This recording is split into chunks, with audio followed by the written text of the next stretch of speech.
And we are live, another episode of the Post Republic. It's August 20th, 2025. I'm Adrian here with my co hosts Steve, Silas, and Tyler with a very special guest, Karen Jones. Super excited about this, but Tyler's got the news rundown and we'll get into it. Okay, we got an illegal alien semi truck driver makes illegal U turn, causing a fatal car crash, killing three Americans in Florida. His commercial driver's license was issued to him in California, if you can believe it. Department of Homeland Security claims they have deported 324,000 illegal aliens since January. They also claim 1.6 million illegal aliens have self deported. President Trump meets with Putin for a peace summit in Alaska. Zelensky meets with Trump at the White House and actually wears a suit. Trump announces an executive order targeting mail in ballots. Andrew Yang calls to make voting to be easier by allowing people to vote by their phone. Elon Musk announces he plans to back JD Vance and give up on his third party. Redistricting battle in Texas continues. We have a man arrested in the UK for saying he loves bacon because it offends the Muslims. Liberals try to steal the MAGA strategy, attempting to meme Gavin Newsom into office. Ah, well, we got a bunch of juicy stories here. I'm interested in the mail in ballot thing. I really do think that mail in balloting was how do I say, it was the secret plan of the deep state to steal the 2020 election using COVID as a pretense to do that. Can is it fair to say that everybody in the room agrees that 2020 was stolen? I am certain that it was. And I was in a really interesting group immediately after the election called the Dead Voters Society. And it had some heavy hitters in it.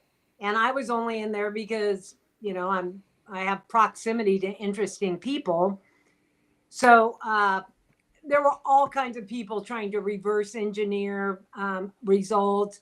There were people, experts on code stuff. I don't really want to name too many of the names you'd recognize, but I can say some of the people that were indicted for election interference or fraud in Georgia, like Rudy Giuliani, uh, Bernard Carrick, they were in this group. A lot of names you would recognize.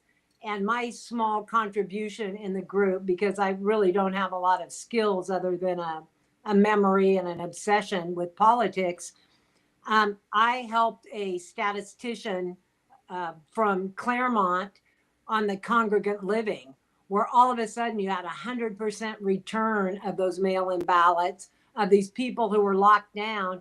And there's always a lot of cheating that goes on in nursing homes or congregant living situations, but families would intervene. You know, some people had their sons, daughters checking, Mom, did you get your ballot? So, anyway, the stuff that I was learning from this signal group, the Dead Voters, I already knew it was stolen, but I had the facts on my side as well. And then what happened is so many of those people in that group, including two people who blame each other for starting the group, had nothing happen to them. And one flipped and is, waving a Biden flag immediately, and a recognizable name in the conservative community. And the other one, same deal. So there I go talking too much, but this isn't my opinion. I know that 2020 was covering up for other stuff that they had done. And COVID, yes, was a pretext, but then they also had to cover up for COVID. Yeah. It was crazy what happened, and it's been building forever. Mm-hmm. But especially, we got to say, the Clintons did some pretty nasty stuff. And at the time, when people would tell me 9/11 was an inside job, I was a good little Republican. And I never told them, shut up. You're not allowed to say that. Hey, I'm going to turn you in for saying 9/11. I would always say, tell me more. but I Hmm. never accepted it was an inside job. Although I thought there could be some insiders, I didn't think it was carried out by our government, and I do now. Well, they outsourced, when you're a good successful company and you need to get something done, you sometimes you got to outsource to another company that can do it better than you can. Yeah, and keep your hands clean. That's one That's of the nice things about being rich is you can have other people eat your shit. Yeah, they always use proxies, it seems, to do some of the dirty work, and then that way they have some plausible deniability. But I feel like they're, searching through the records and finding, the proof of, you know, it's just so much collusion on so many levels, not just the mail in ballots, but, in the news, it's everyone from Barack to Hillary that were involved in trying to pretty much sabotage Trump and the American people. Mhm. Right. Who we are the ultimate crime victims in this, even though it's rare for me to call myself a victim, but just using that term, the targets of the crime were us because we own this country. We, Yeah. as individuals, we have given the government permission to do these things and have this control, but only as long as they have our consent. And so they were trying to strip us of our consent. Mm-hmm. So, do you guys think that Trump does he have constitutional authority to actually sign in an executive order and get rid of that mail-in balloting? Because the Constitution does seem to be pretty clear about states' rights to control and operate their own elections. But the problem is that if California is rigging their elections and they have, say, the most electoral votes, they're essentially hurting other states. And so, how can you actually get this mail-in balloting thing done properly? Does it need to go through Congress, or are we just kind of stuck with it? Where's a lawyer when you need one? Because I believe that this has been, some part of this has been to the Supreme Court, and that it does not apply. The federal elections have certain entitlement that state and local elections don't. But I'm not a lawyer, so I can't really speak to that. Hmm. But where mail-in voting started originally was the Republican Party. Abraham Lincoln, Civil War. He was not a definite reelection guy. Hmm. The war was going on. Of course, the Confederates were already out of the voting. They said, we're not in your country anymore. But even the people that remained eligible to vote for president for Lincoln's second term, there were plenty of people that were not in favor of him. The war was pretty unpopular. Mm. But he said Lincoln was great. He was great, really good politician. And he said, these guys are out there fighting and dying. Don't you think we should make it possible for them to vote and have a say? So there's a That's how it all started. And then it went to sick people and et cetera, et cetera. But I remember growing up, voting by mail, you needed a doctor's note. It was a process. So this easy voting stuff is, we talked earlier about direct democracy and the problems with it. It really turns into might makes right Yeah. when everybody can just vote with a phone or you can print a bunch of ballots off. Well, let me make a distinction because mail-in voting is a tradition, or there is precedent for it for military personnel and for sick people. But universal mail-in ballots, unsolicited universal mail-in ballots, might be the proper distinction. And does anywhere else in the developed world do what we do in the United States with mail-in ballots? Because I don't think so, but I could be wrong. I 'Cause think you are correct. And I'm quite sure that we're the only country that keeps counting until we get the desired outcome. yeah, and that doesn't require an ID for voting either. Yeah. Yes. So rigged. It's rigged, right? And so I guess the one of the reasons why I brought up the, rigged, obviously rigged 2020 election is because if it was rigged, then the January 6th protesters would have legitimate reason to actually protest. Whereas the liberals and the Democrats and the deep state, they say, oh, well, they didn't get the result that they wanted, and so they were there to perform an insurrection, to take over the government, even though they didn't bring any weapons or anything like that. Well, part of what pisses me off is, especially in the initial days, weeks, and months, how many Republicans, and of course, Fox News is always, it's still legacy media, even though it's only been around since 96. But, well, with a mob, things get out of hand and people were angry. And that is not what happened. It's like every Trump rally you've ever seen, every Tea Party. And mind you, I've been attending Republican rallies and in my, adult life more recently, if you think of the Tea Party stuff, I have never seen anything but kindness, very protective of each other. I've never seen anyone get angry. And we organized an Obamacare protest in front of Representative Lois Capps' office in 2009, in August, I think, when the vote was going down. And they bust in Teamsters and they were throwing elbows at us. They were doing everything they could to get us to hit. And that was like January 6th. To agitate. Is that what you mean? Well, actually physically attack. Mm-hmm. And then second foul gets called, for those of you who are sports fans and know how that works. But we were literally allowed in, invited in, entered with permission. When there were troublemakers, that all of the people, and I know my people, the Trump people got back. There were these young men in flak jackets, boots. They had military surplus gas masks around their necks and these black Antifa helmets with Trump taped on the back of the helmet and their new MAGA shirts. And they were banging on windows and doors. The Trump people I was on the east side, so I was on the more peaceful side. I wasn't where the scaffolding was. But back there were these obvious troublemakers and the people, many old, some were your age and veterans, but it was pretty much like you see at a Trump rally kind of crowd. And we're all like, we don't know who they are, but they're not with us. We're staying away from them.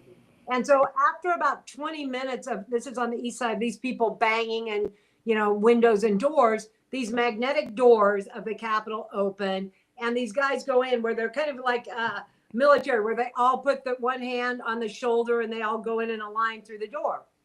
Okay. Then we're milling around a bit, another 20 minutes or so.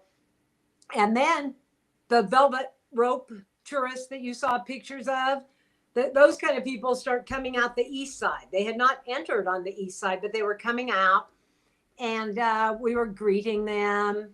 And my husband had never been to the Capitol. I've been as a 8th grade chaperone. I've been as a lobbyist against a local casino.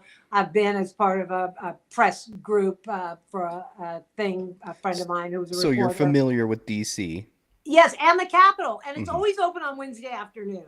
And there was no stay out sign. There was no leave immediately or you will all be arrested. Like at a keg party in high school, none of that. And they certainly have the ability to do that.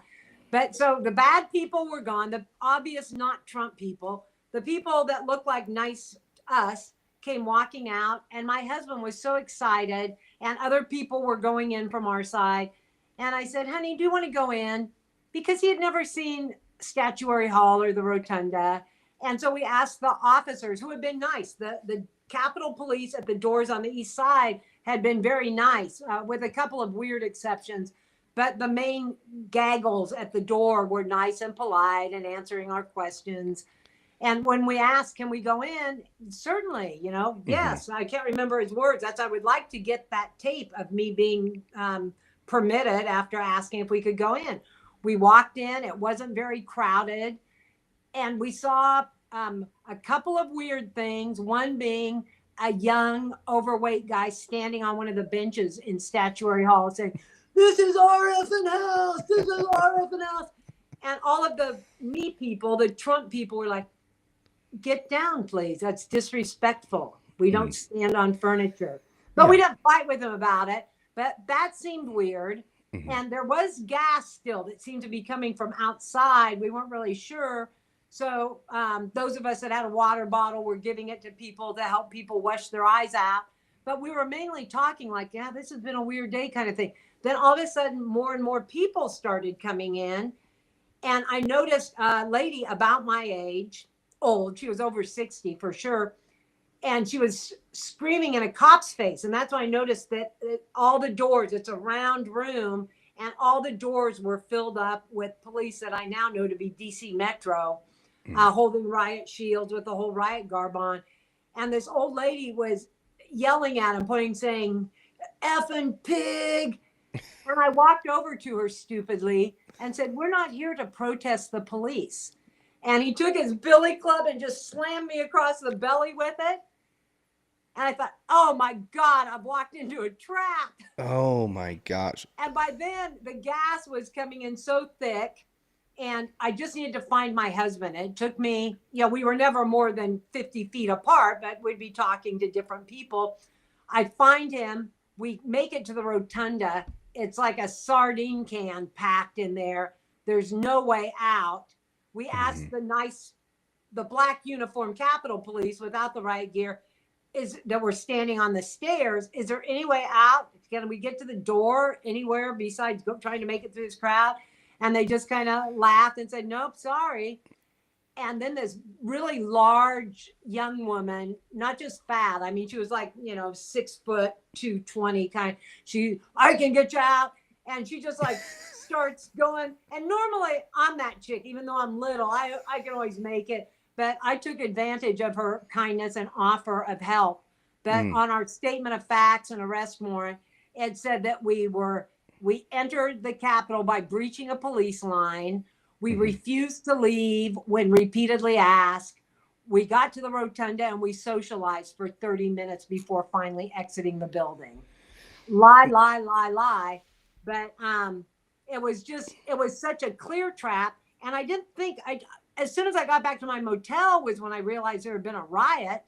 I knew I had walked into some crazy trap, but my phone started going off. My phone didn't work when I was at the Capitol. I charged it. I'm going to a big event. I got my phone charged. I want to take pictures. Didn't work at all.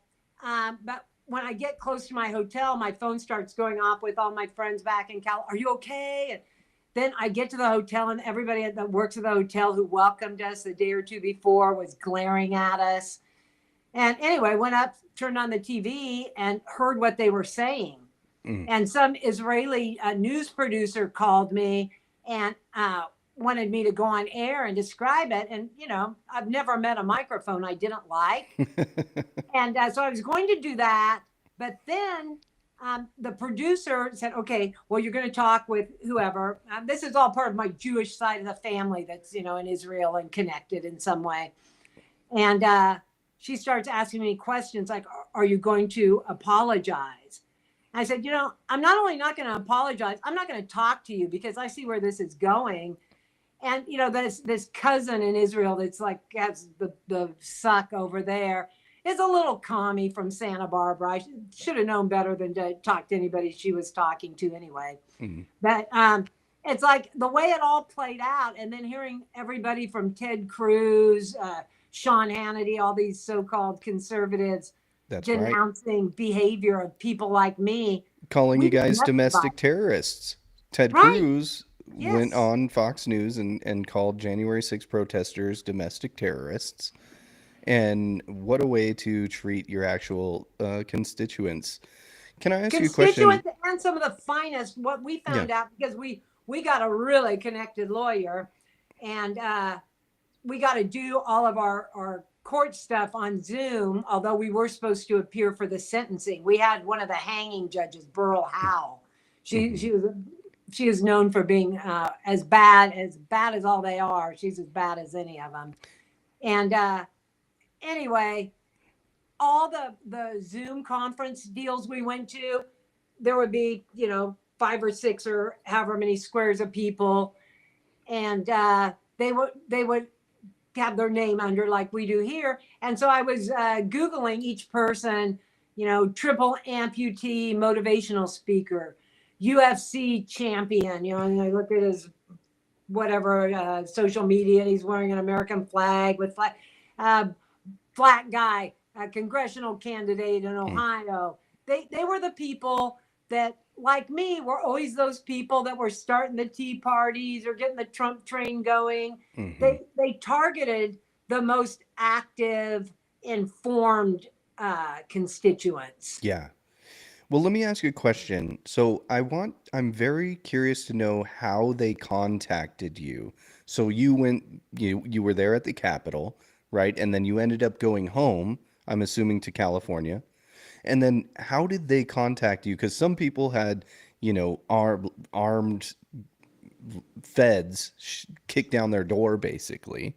So I'm curious how they contacted you and what was the evidence that they used against you? Did they use the geo-tracking on your phone or surveillance footage? And you also mentioned that there was surveillance footage that you were trying to get a hold of. Well, all of it. You're on camera every second you're in DC, but particularly at the Capitol. But what's interesting, we went home for a day, but I was supposed to go to Texas then because I was helping my friend. I mentioned before the show started, Kinky Friedman is a very good friend of mine. And he has a ranch outside of Medina, Texas. And, he was very careful with politics because he was an entertainer. So he would always say, well, he liked Trump and Bernie because both were outside the system. But he was 100% Trump, 100%. And so we went J6 home and then to his ranch for a month to help. This was going to be the first year of the Gold Star camp. And I am quite confident that I would have had my door kicked in because I was president of my local government board in this really cool little town called Santa Ynez. And nobody kicks in Kinky Friedman's door. I mean, he is such a beloved Texas icon. And his sister, who still works for the State Department, was working remotely because of COVID. She was on the ranch. They were 100% backers of me. Kinky wanted me to fight it. He wanted to be my character witness. And that was when I still wanted to fight the charges. Yeah. So then we go home from Kinky's, and that's like the first week in February, we're back in Santa Ynez, and our house is fairly fortified. We're the last residential. We live in a little cabin in this ritzy tourist town.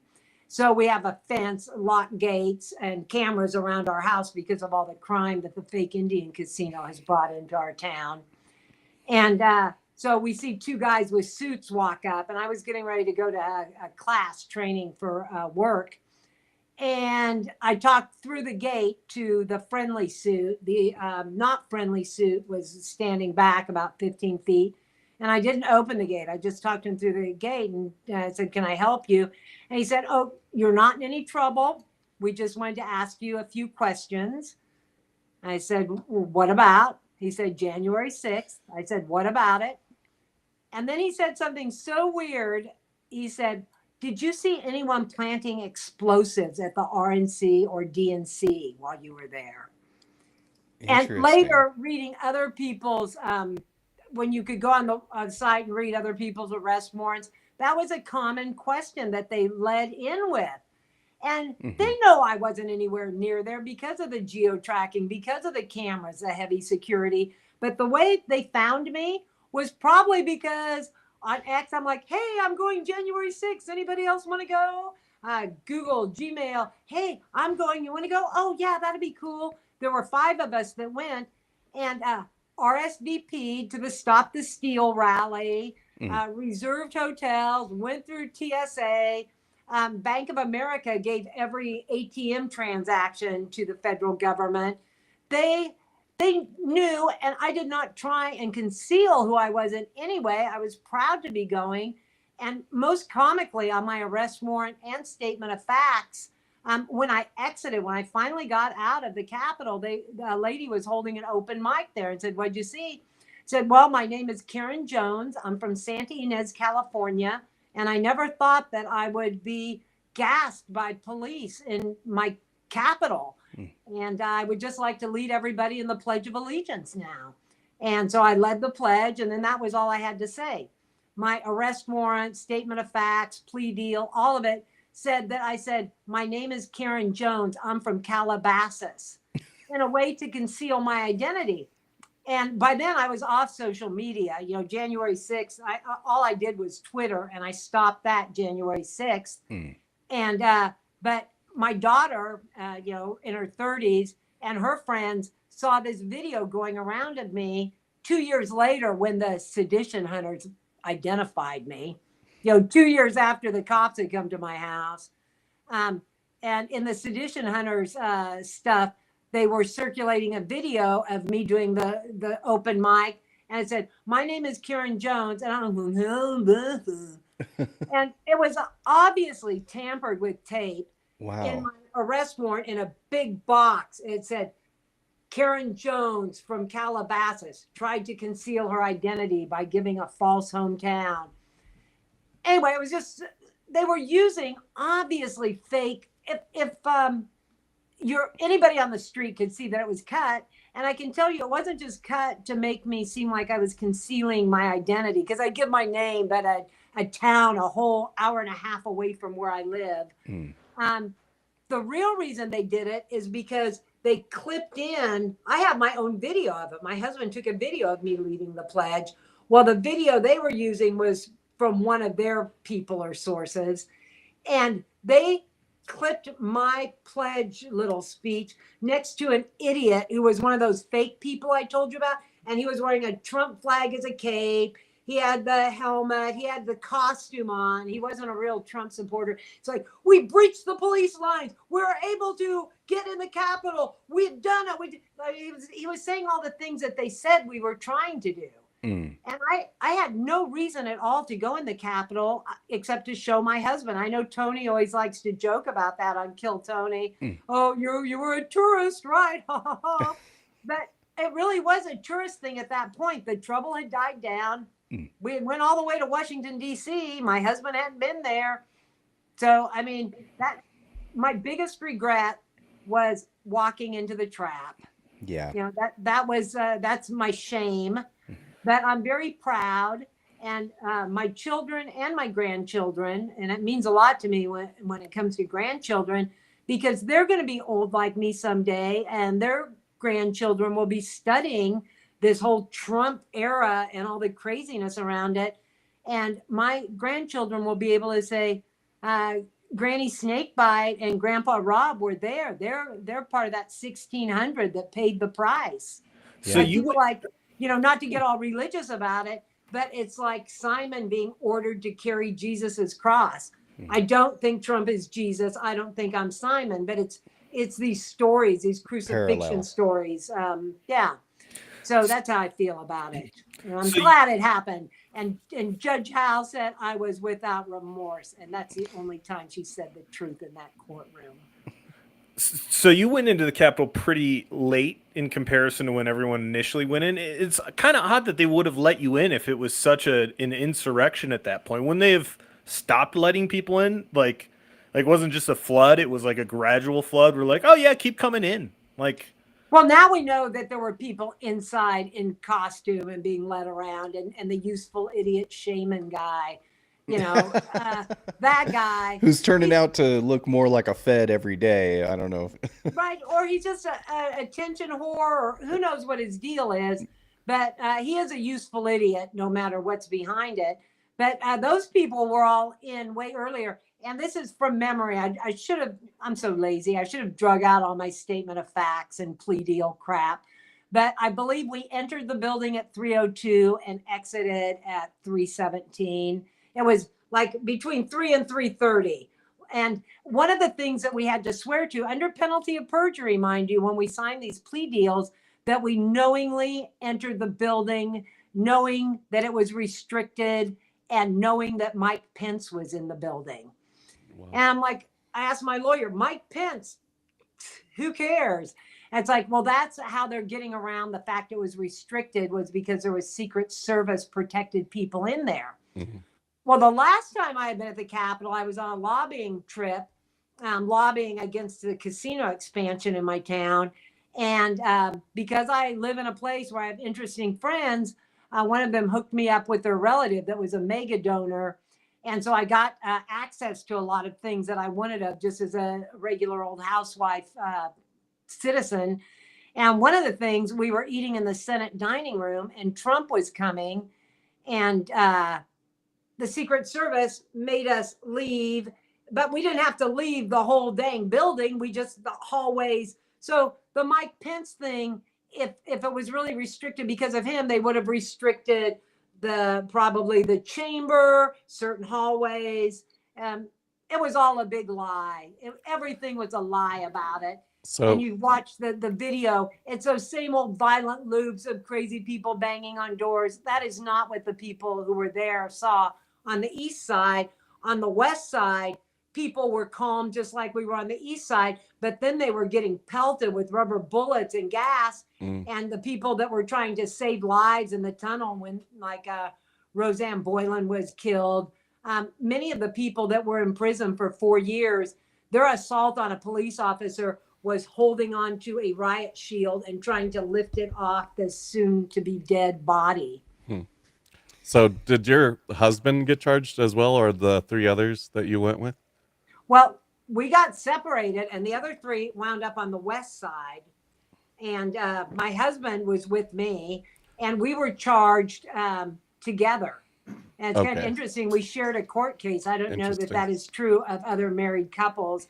And, you know, my lawyer is as big a lefty as you could ever meet. He helped me in a land use lawsuit that I was involved in when we were buying out the other relatives in this 100-year-old, 125-year-old cabin that we live in. So I know this lawyer. When you're getting a lawyer, this is my opinion, you are mainly trying to hire their connections. And my lawyer is married to a judge. His partner recently became a judge. He was the president of the Trial Lawyers Association Union of the United States. He's a very high profile California lawyer. He got the death penalty thrown out. We agree on very little politically. When I was going to fight it, I was looking at libertarian law firms. And my children were very adamant that no, you've got to cut a deal and get this behind you. And when I saw the early results and how change of venue was being denied, all the different things that I was going to use to make my case, notwithstanding the number one that I never hear anyone mention, the chief law enforcement officer of the United States, our commander in chief, Donald Trump, said, "Now let us all walk peacefully and patriotically to the Capitol." And that's what we did. I mean, if I don't know where these other people think they have authority over the commander in chief, but besides all the RSVPing and everything else that happened, it was ridiculous. But once we saw, depending on if you do a jury trial or by judge, it's a 100% conviction rate in jury trial, and it was 99 or 98, depending on if you want to split the counts. Like some people were found not guilty of one of the counts, but guilty of the other. But everybody that fought it by trial or with a judge got a much harsher sentence. Yeah. Well, I was going to say, I just want to pop in. Karen, I have a million questions for you. But I just wanted to pop in one question about the plea deal, because that seems to be how they get people. So, you know, they charge you with this and this and this and this, domestic terrorism, insurrection, or whatever, parading around a Capitol. So they stack up all these charges against you, right? And then they come in and intimidate you and say, hey, you can fight it if you want. It's going to cost millions of dollars. You're going to have to find a good lawyer. You're going to have a team. It's going to drag out for however long, and you're battling against the deep state or just the state, the police state, that has deep pockets and endless power. And so what they do is they're able to, it reminds me of Dinesh D'Souza. I'm not sure if you're familiar with him and his case. Oh, so familiar. And yeah, exactly. The prosecutors have all the power, whether it's the local DA, because it's unlimited supply of other people's money versus the defendant's money. That's right. And so I've been on board for that reform. Mark Garrigus, another lefty lawyer, I didn't talk to him directly, but we have a mutual friend, and he put me in touch with a very successful counterterrorism attorney that got some people out of Gitmo, some accused terrorists. But that was when I was planning on fighting it.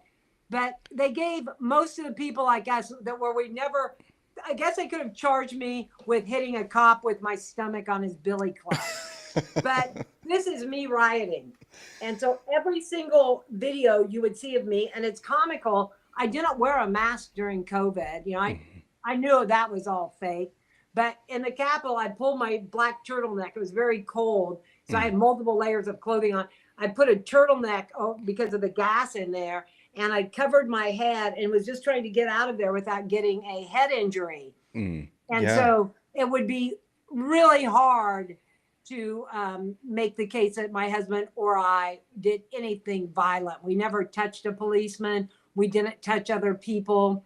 But they gave all the people like us, if they weren't going to go for the, attacking the police, who, by the way, if anybody has any pictures of the injured policeman, I'm anxious to see that. I have not seen a single photo of a bloodied cop yet. I have seen a lot of bloody protesters, and that's why I like to say this was Tiananmen Square meets Kent State.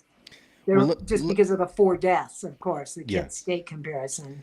Let me ask you a question, and then I'd like to open it up to Adrian and Steve and Silas to see if they have questions as well.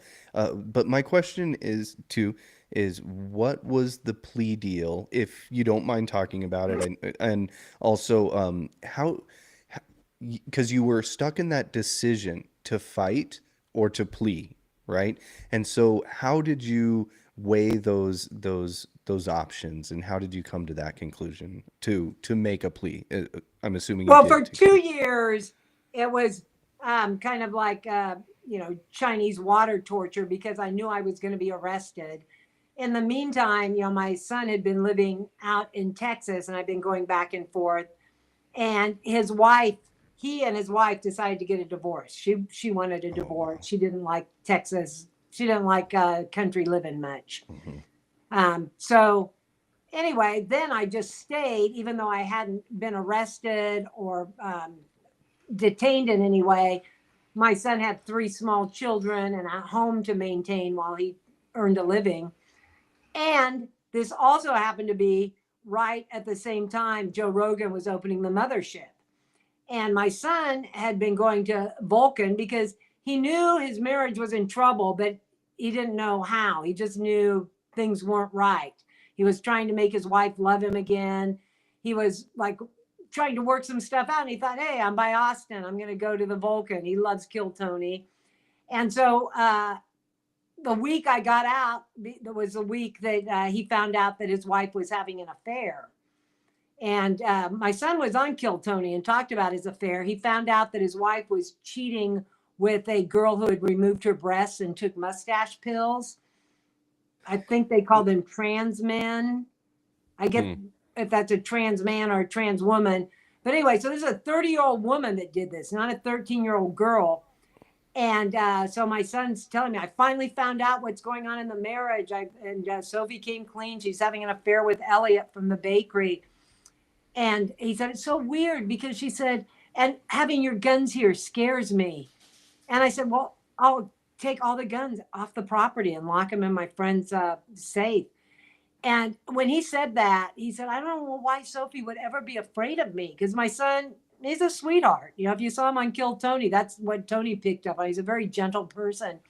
And I said, she is going to say that she had to kill you while you were beating her. While you're asleep, Elliot is going to punch her in the face, shoot you in the head. Then she's going to call the cops crying after Elliot leaves and say, oh, have fun. And you're in Texas and there's nobody there that can vouch for you. I am getting in the car and driving to Texas now. I was really, and that's crazy. That's a woman watching Hallmark Channel. But when somebody says that they're afraid that you're going to shoot them and they're a woman wanting a divorce, And I happen to know my son was worth more dead than alive at that point. You know, we're women, we're crazy. We insert ourselves in the craziest stories. So I just jumped in the car and just drove straight to Dripping Springs. And that was the week that Kill Tony started. And so my son and I went and I signed up with him. And we had an idea about doing a podcast in the alley called Kill Alley and interview all the characters. It was just a really fun scene. And how I ended up here is just getting back to the plea deal. They still hadn't arrested me, but I knew I was going to get arrested. So I wanted to hide in plain sight. And I wanted the protection of Joe Rogan. I just knew if Joe Rogan knew that I was one of these J6 people, that it would be like being at Kinky's Ranch immediately after. Smart. You have to be, it's fighting a naked person. Where do you grab? You know, you got this old lady and she's, you know, got this story she's told at Rogan's Theater. So, but I didn't get up, obviously, the first time. It took me somewhere between 16 and 20 signups to get pulled. Yeah. And I'd never done stand-up before. I had a good minute. I had a good interview. And Tony's like, you know, we love you. Best first-time comic. You're great. And he threw me the big joke book, and I caught it. And I was just panicking, thinking, I didn't get to talk about J6. When will I get this opportunity again? So I'm standing there holding my big joke book. You know, Tony, as soon as he's done with you, it's time to get the F out. Yeah. And I said, but Tony, you still don't know the most interesting thing about me. And he took the bait. And I don't know that it would have worked if it would have been a different night or a different guest. But it was just him and Theo. And so they played a little guessing game about what's my interesting story. And I said, my local newspaper has accused me of being a white supremacist. And that's because the local lefty rag is domestic terrorist and lumped me in with all that. And had just done a story a few months earlier. And so that caught their attention. And then I got to talk about being at the Capitol. But my lawyer had already warned me. He said, I know you, and you think you can win in the court of public opinion. But you got to understand, I've been doing this a long time, and no, not even you can do that. You're going to make things worse for yourself. I'm advising you not to talk about this in public, but I understand that there's a good chance you will. You know, he had represented me before, and he knows I'm a bit of a live wire or loose cannon on deck, however you want to look at me. But I knew I was taking a risk talking because everything I said could be used against me, and we still didn't have a deal worked out. I hadn't been arrested yet. My lawyer had been trying to work with the Department of Justice since day one when I first hired him. And he said it was so well. He contacted the FBI to put him in touch with the USDA that was assigned to our case.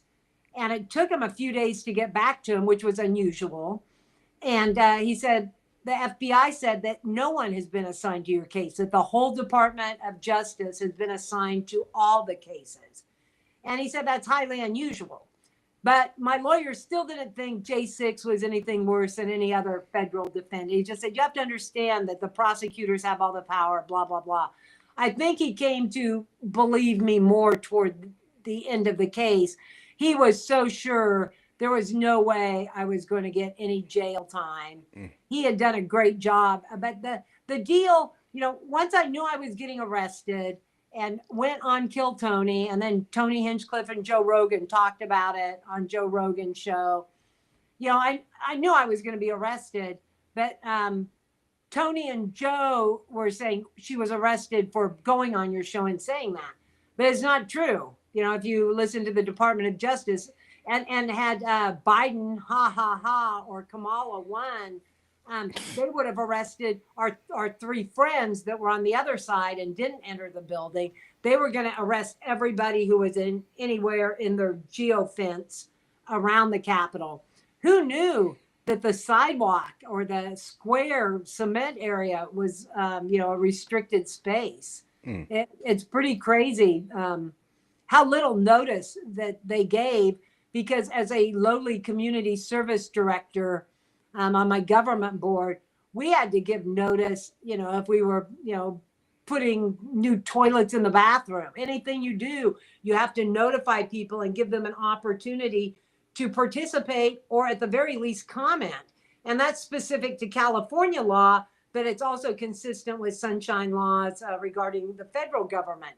So these guys have been acting in secrecy, not just the deep state, but the politicians themselves. And they all work together. And so the plea deal, here's to me the most interesting thing of the plea deal. It was full of all the lies I outlined earlier, that I concealed my identity, that I knew Mike Pence was in there, that, I knowingly and evilly did these things. They charged me with 4 counts. They charge everybody pretty much with the same 4 counts. And it was disorderly conduct, illegal parading, trespassing, and I'm forgetting one, but they're all along those lines, kind of like malicious mischief kind of charges. There was one that was parading in. Yeah, parading cracked me up because I have been in 3 illegal parades. I totally know what an illegal parade is. I led an illegal parade down State Street in Santa Barbara. I did 2 illegal parades on Segundo Street after my son and my daughter's weddings. Whole wedding party just marched down the street. We weren't going to get a permit. So, I have done illegal parading, and I was willing to accept the consequences on all 3 of those occasions. But I did no parading. And the reason I ended up separated from our friends and on the backside of the Capitol is I had to pee. And I had been told. Nature calls. Yes, well, I always have to pee. I'm an old lady. And when I'm going from one place to another, before I have to pee, I pee. But I had already made arrangements because on Thanksgiving, one of Matt Gates's assistants had Thanksgiving at our house. And she told me she would let me in the Dirksen building to use the bathroom because I told her I was going January 6th. I said, oh, man, I hope that there's enough toilets there for everybody. Because I'm an old lady. I'm always worried about where I'm going to pee. Didn't want to wear astronaut diapers.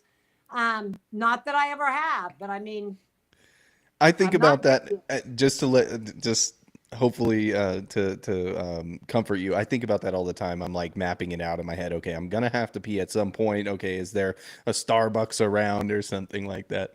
Easier for you than me, but now every kind of perversion is legal except for peeing behind a bush. So guys risk getting some kind of sex offense charge peeing outdoors, unless they're vagrants. Then they get free stuff. But it was so interesting because in my initial talks with the lawyer, when he's trying to map out getting me Queen for a Day immunity and different stuff, when I was going to be arrested, but we didn't know when. This is 4 years before, actually 3 years before I was arrested. He's asking me if I have anything, and I did have something that I would never use. I could say Matt Gates' office was going to allow me in the Dirksen building. Mm-hmm. I have text messages saying that they were going to let me in, and the Dirksen building, of course, tunnels to Congress. If I was a snitch, if I was one of the people, and some people did do dirty snitching on Proud Boys, and there are other things. I could have went tattletale on the dead voters. It's so funny. I'm such an old lady. I'm just doing this dead voter society thing, and the messages disappear. I think that was set for 3 days, maybe 1 day at some point. But there are all these really well-known people talking about this stolen election that I knew was going to be very historical. And I didn't even know how to do screenshots on my phone, and I didn't know if it would even work on Signal. So I told my husband, I go, give me your phone. I want to take some pictures of these conversations. Yeah. This is like Smithsonian level stuff. So on this old laptop that we ended up, my husband's phone, he has an Android. I had an iPhone. For some reason, my husband had battery, and he had his phone running almost the whole time we were there.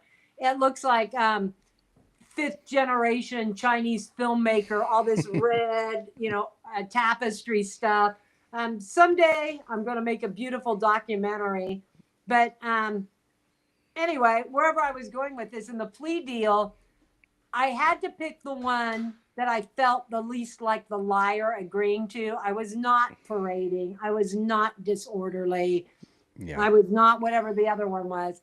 But Yeah. the only one that I could kind of not feel like a total liar was the entering a restricted area, entering and remaining.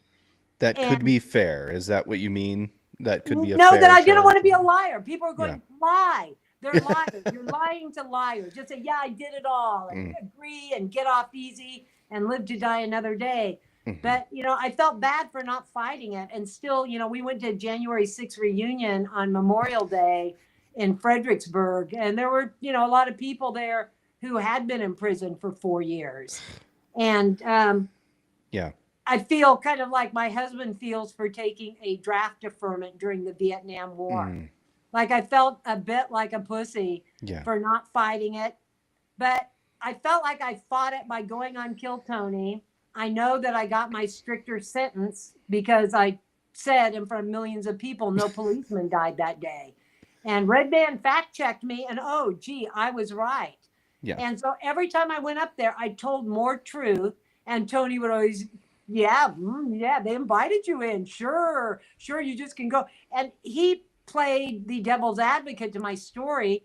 And Which this is probably my helped opinion. you tell your story, though. I think the devil's advocate is not always a bad role. It was Because great. I yeah, loved it because that story could not be told on YouTube or social media platforms. He couldn't have done clips of it yeah, on Instagram because that's disinformation. As which long is as Tony is, yeah, Dad, look at this crazy batty old lady making up these stories. Let's all that's right. laugh at her. That's right. I was able to get my story out and I laughed along and played along. Yeah. And even when he and Joe Rogan were talking, how stupid to talk about it on your show. If they said anything else, like, I don't know, I think she's telling the truth, maybe they'd be demonetized. Yeah. Maybe, So all I knew is every time I got up there, even I bombed twice, but one time I didn't intend to even put my name in the bucket. I just wanted to go for the it was my support group. Yeah. I used to know in Camaraderie. Texas, yes. And I wasn't going to sign up, but I just went through the motions. And sure enough, I got pulled and I hadn't slept for 2 days. I just started my drug testing on Friday. I was going through marijuana detox. I couldn't use anything. And I had been awake for 72 hours. And I had the kids alone. My son had to go to California on a business trip. And my nerves were just shot. And when they called my name, I could barely go. And I was sitting on that stool behind the curtain waiting for them to call me out. And I was afraid my legs were going to collapse. And my minutes, because I always have a few minutes ready, locked and loaded and pick one when I feel the crowd. And I barely got anything out. And I was so stupid. And I just Yeah. kept hoping a stray bullet would hit me in the head Well, and I could can die. I make you feel better about that? Tony always says, how many of you people like it when comedians do good on this show? And people are like, yeah. And then he says, how many people like it when comedians do bad on the show? And everybody's like, yeah. So Everyone even if but you the do, comedian. yeah. But Well, I keep going a long way. I want to make one point on that plea deal. So I signed all this bullshit and I didn't feel good about saying they were telling the truth. But my lawyer, the one thing I wouldn't budge on to get the deal through that they had to keep going back and forth on, I would not accept that I claimed I was from Calabasas. And my lawyer said that it was the only plea deal he had ever brokered that had a footnote. And they put a footnote on it that said, different tapes taken at different angles make it unclear if the defendant said Santa Ynez or Calabasas. Now they're just big liars that used a fake film, whatever. But everybody's got a limit. Okay, I'll go to jail for the 4 years if that's what it's going to take. But I'm not going to say that I tried to conceal my identity. well, That was just a bridge too far for me. Well, here on the Post Republic, we are big fans of practicality, pragmatism, choosing your battles, you know. And I've had to sign a plea deal myself, a couple of them, and one of them specifically was something I truly did not do, and it was the charge was fighting in public, and I was just in the vicinity, and there was a reason why I had to sign a plea deal, but the way that they threaten you, they'll threaten a lot of these J6 defendants. They threatened them with 35 years in prison, federal prison, and stuff like that. Or And you they can, put some in for that. I mean, Stuart Rhodes, he definitely got over 30. I'm almost certain. Enrique Tarrio, I think I'm pronouncing that right. He got 22 years. And it's scary. It's not just like theoretical, but that helps me understand you and how you get the whole bend you over the barrel thing on these plea deals. And there should not be plea deals. There should be jury trials of your peers. And they were rotating juries in Washington, D.C., something nobody had ever heard of. The same people serving on multiple J6 juries. I mean, once you start peeling this onion, just the J6 stuff will blow your mind. But then when it gets to the reason J6 happened, which was really kind of reeks of desperation, they were that afraid of Trump. Yeah, and that's right. And what he went through, okay, he's a bigger, stronger, richer, more powerful person than I am, but relative. They put him through hell, his children through hell, and it was tried to kill him. They tried to kill him literally, and probably more times than we know. Yeah. And to have somebody that is willing to just say, so what? And just not bend was very inspirational for a lot of us. And then, some of the people I talked to in Texas, it was so different in Texas. In California, nobody helped me. Like I said, not even a letter to the editor, not even speaking, to the Republican Women's Club, nothing.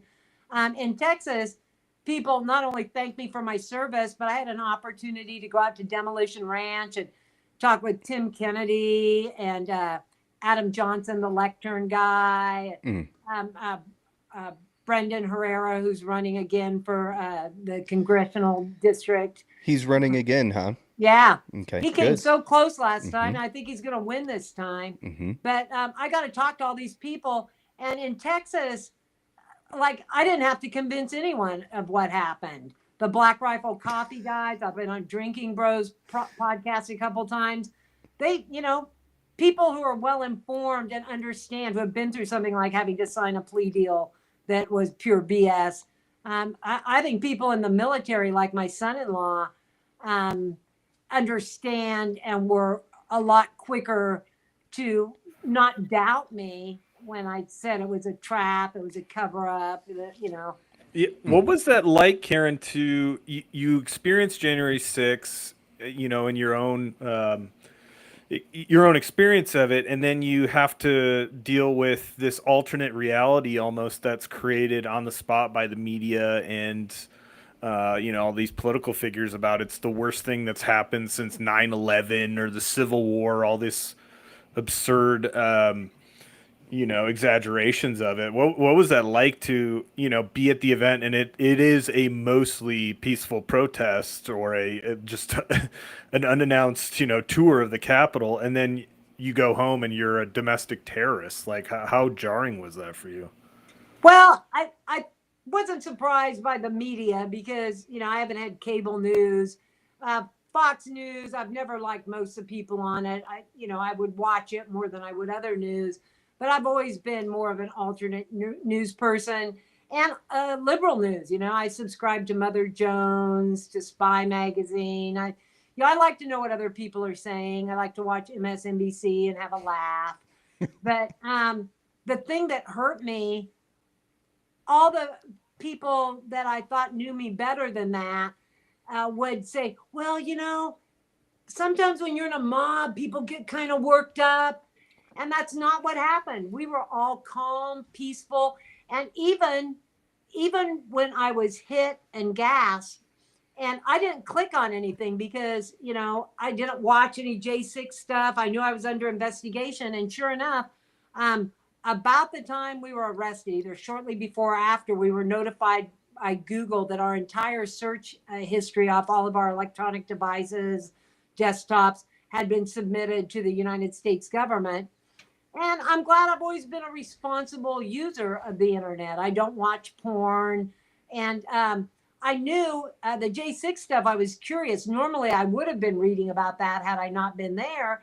But I knew there would be like obsessively looking at her crime. So I didn't even have that. But at one point, after I was arrested and was on pretrial, one of my friends, one of that inner circle of good people that defended me and the social media attacks, um, she subscribed me to Julie Kelly's Substack.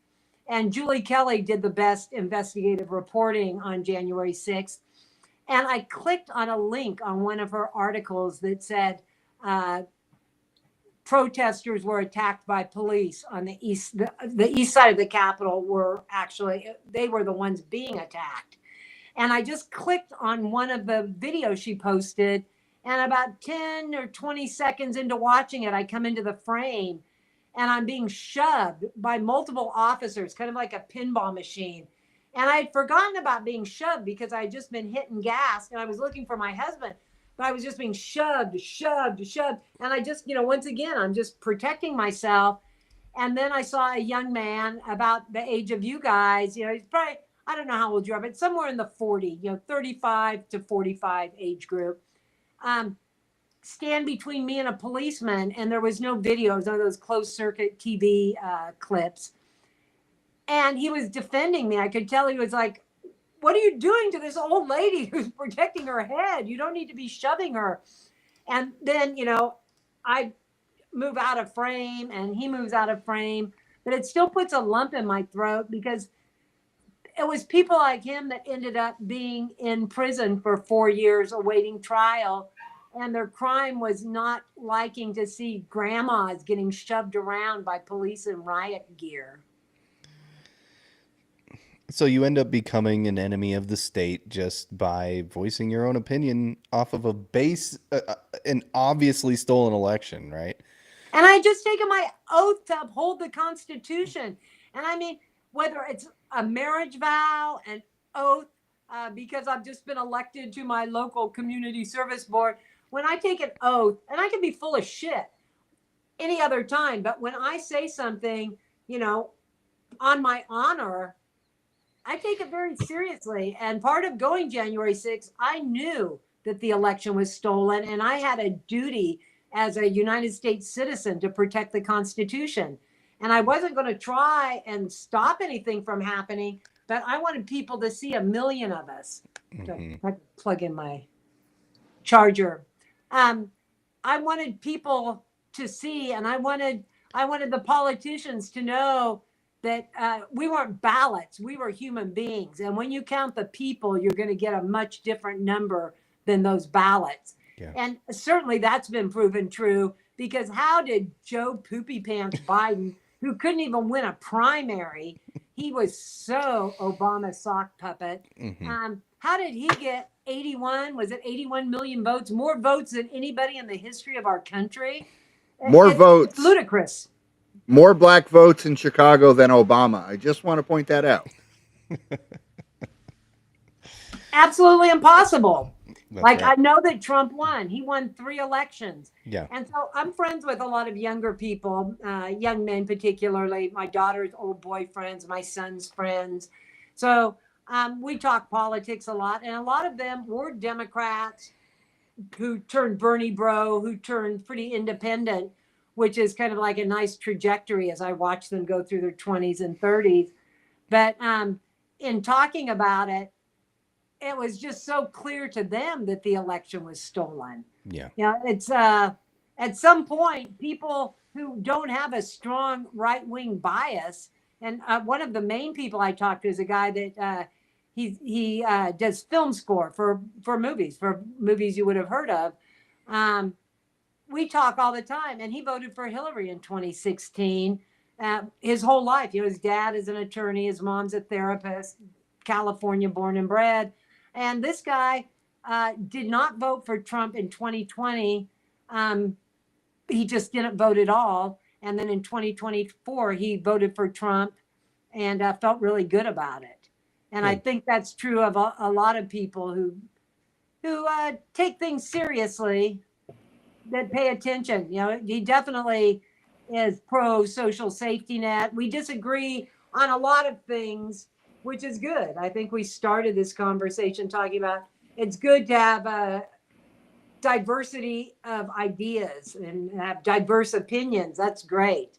Yeah. And so it's been really nice seeing people um, come to conclusions on their own without a bunch of cheerleading or um, whatever, feeling good, that virtue signaling. The first African American president, an African American, a black guy told me the other night, a black comic, I was telling him, for the first 10 plus years of my life, Negro was a polite term for a black person. And then, Black Panthers and, Angela Davis stuff started happening. And so black was the correct term. And then it became African American. And he's like, the black guy was like, wait a minute.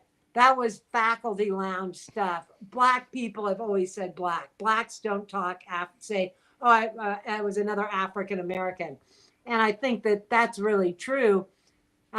Anyway, Barack Obama, Kinky Friedman used to like to say, leave it to America to elect the first black president, a guy with no soul. Like, Barack Obama was not very cool. Maybe he was cool compared to other politicians, but he doesn't even have slave blood.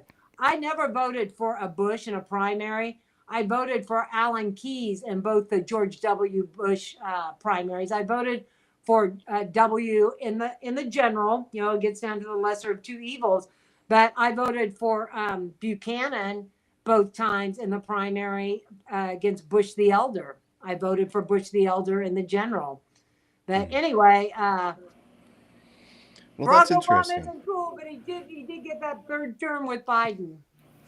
Yeah, there's a lot of people I think that after 2020 being put through the fire with COVID and then the fiery but mostly peaceful protests and then the election and then just the continued absurd then obviously Ukraine and into Biden where it was just so blatantly obvious that they're lying to you about this particular issue and they're forcing you to accept something that's just completely untrue.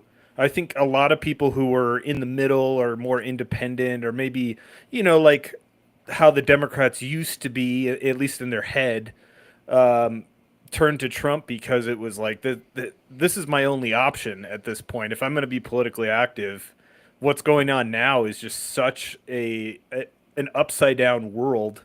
And it's almost like we needed 2020. I mean, but at the same time, it's terrible that some people January 6th, had to be in prison for so long and that whole thing.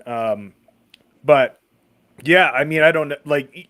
I think one of the big things for January 6th for me, and I don't know if you can relate to this, is just the contrast between the fiery but peaceful protests and how the politicians on the left were openly calling for people to bail them out and we got to keep fighting, we got to take it to the streets. And then meanwhile, January 6th happens and it is actually a mostly peaceful protest. And then it's literally the worst thing that's ever happened.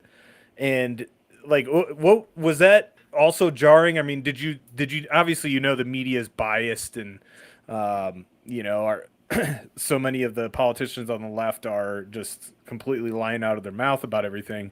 But to experience that firsthand of just the diversion in reality and then also the treatment for people who are on the right compared to like just straight up rioting and burning buildings down and people dying.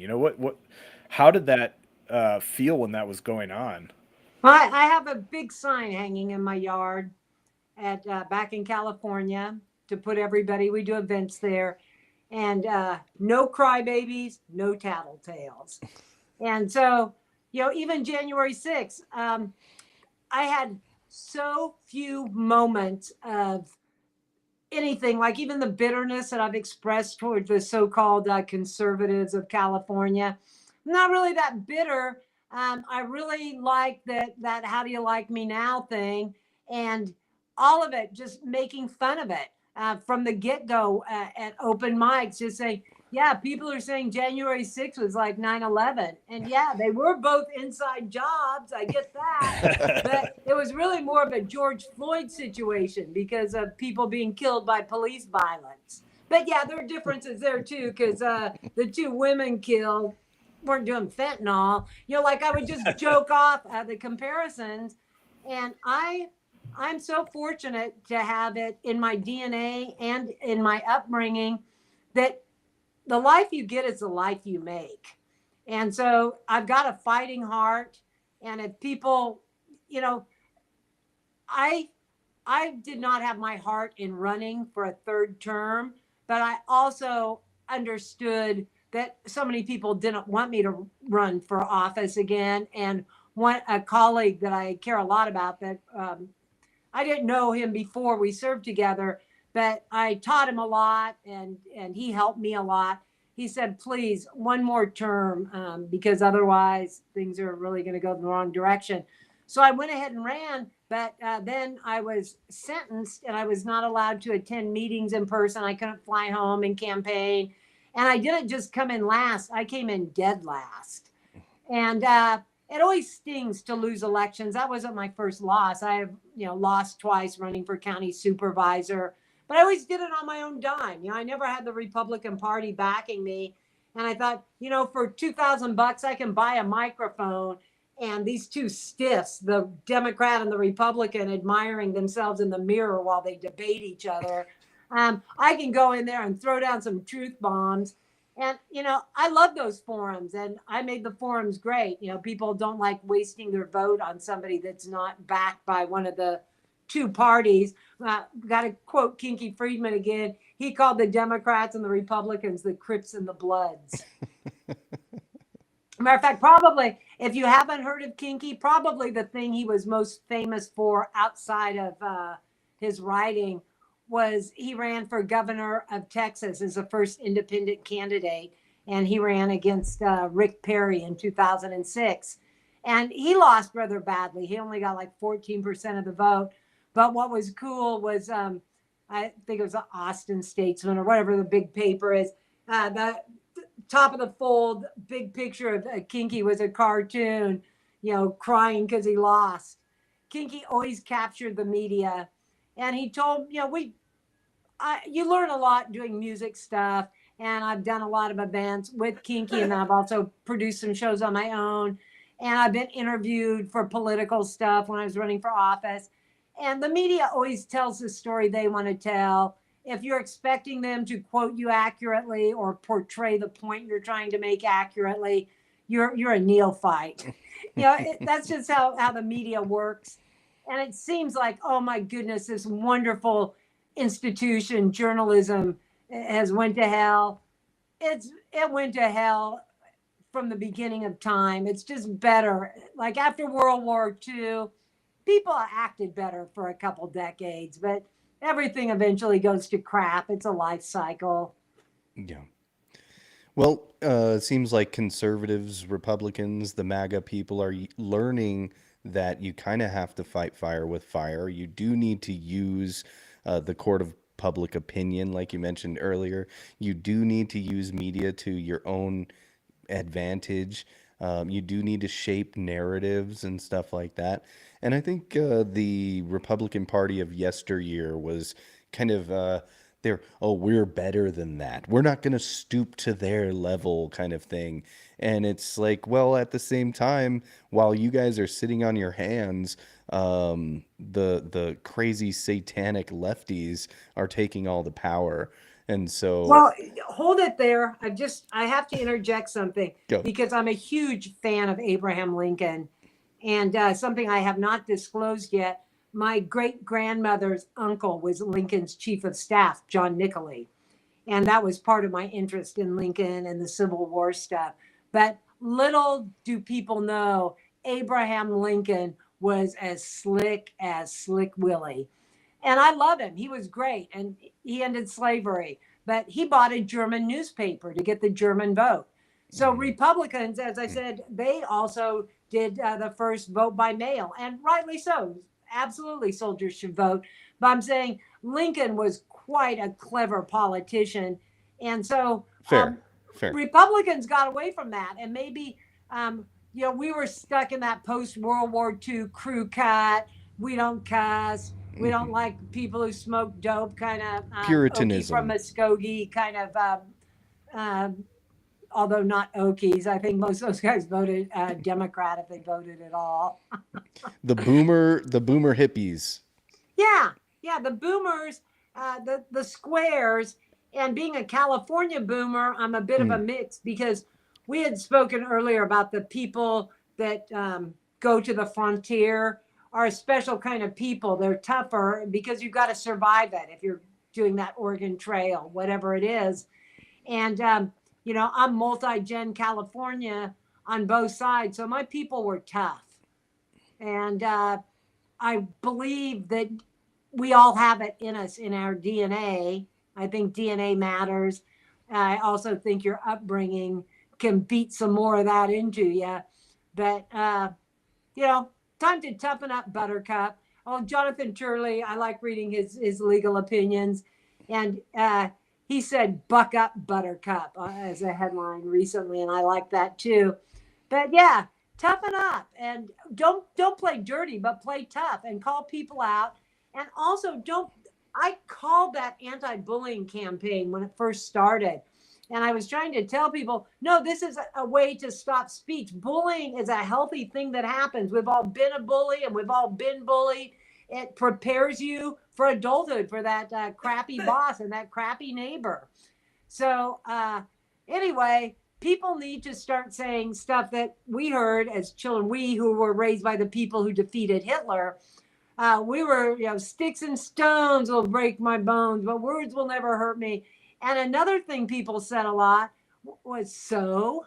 When somebody goes, well, that's it, and they have to, so.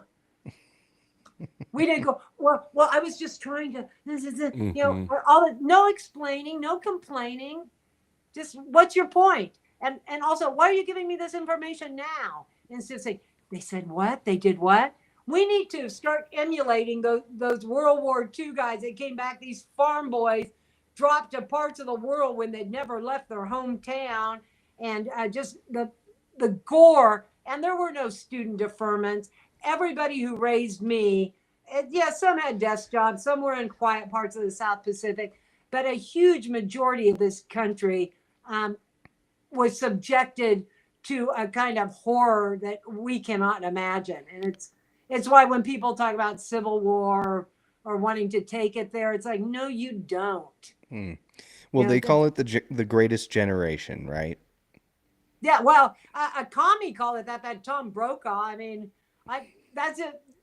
It's a great title. They were the greatest generation. I wish he would not have coined the phrase because he is part of.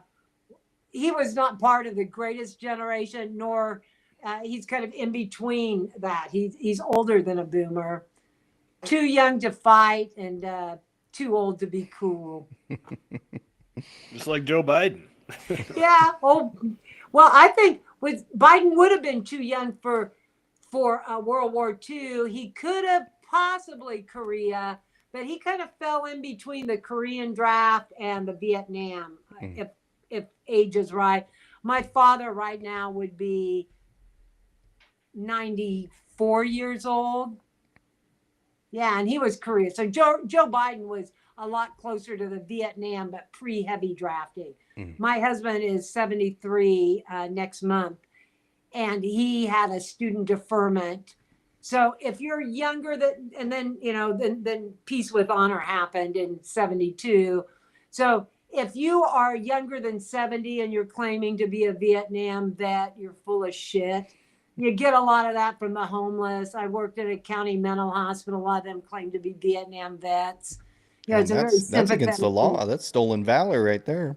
But it's not against the law. It went through the court thing, and they decided it was free speech. It's rather disappointing. But it is subject to peer review. The military guys can hate you for it, and people can call you out for it, but you have a right to lie. Well, don't get me started on free speech, because I know a lot of people in the MAGA sphere are very free speech absolutist. I'm not. We can maybe table that, or we can get into it. But I did want to open it up to Silas and Steve and see what you guys think about this, or if you have any questions, or what are we missing? So I guess my question is, are you familiar with Jay Johnstone? Yes. The name, I see him on X. Okay, he was an actor. He's been in a couple different things. He was in Mr. Show. He was on Bob's Burgers. He was Jimmy Pesto. He was in a similar situation. They charged him with assaulting a police officer because they hit him with the riot shield. He didn't. He was about to go to prison right when Trump won the election. Now, do you feel like they spread these prosecutions out to keep it in people's minds for the entire 4 years? And had Harris won, do you think afterwards they would have continued the prosecution to try to bury the Republican Party for the rest of the time? They would have upped it. They would have arrested me for committing perjury on Tony's show by the things that I said. And the Bob's Burger guy, as soon as you started telling the story, my friend that I talked about that does film scores has a mutual acquaintance of his, and he's been around him, and he asked me what I thought of that also. And yeah, they would have thrown the book at that guy, and everybody they would have arrested. And Merrick Garland even held a press conference the summer before the election, right up, maybe even not summer, maybe even in the fall, say, we still have thousands more people to arrest. We're not slowing down these prosecutions. No, they were not going to stop. And then they would have, thrown enhancements and different things at people. Because one thing, the anti-terrorism law lawyer I spoke to, and I'm drawing a blank on her name, but she wrote a book. They did a movie about, case she got off. But she said that regular defense attorneys were making the mistake treating these like the crimes that you're used to dealing with, when in fact we were all terrorists. We had been identified as domestic terrorists.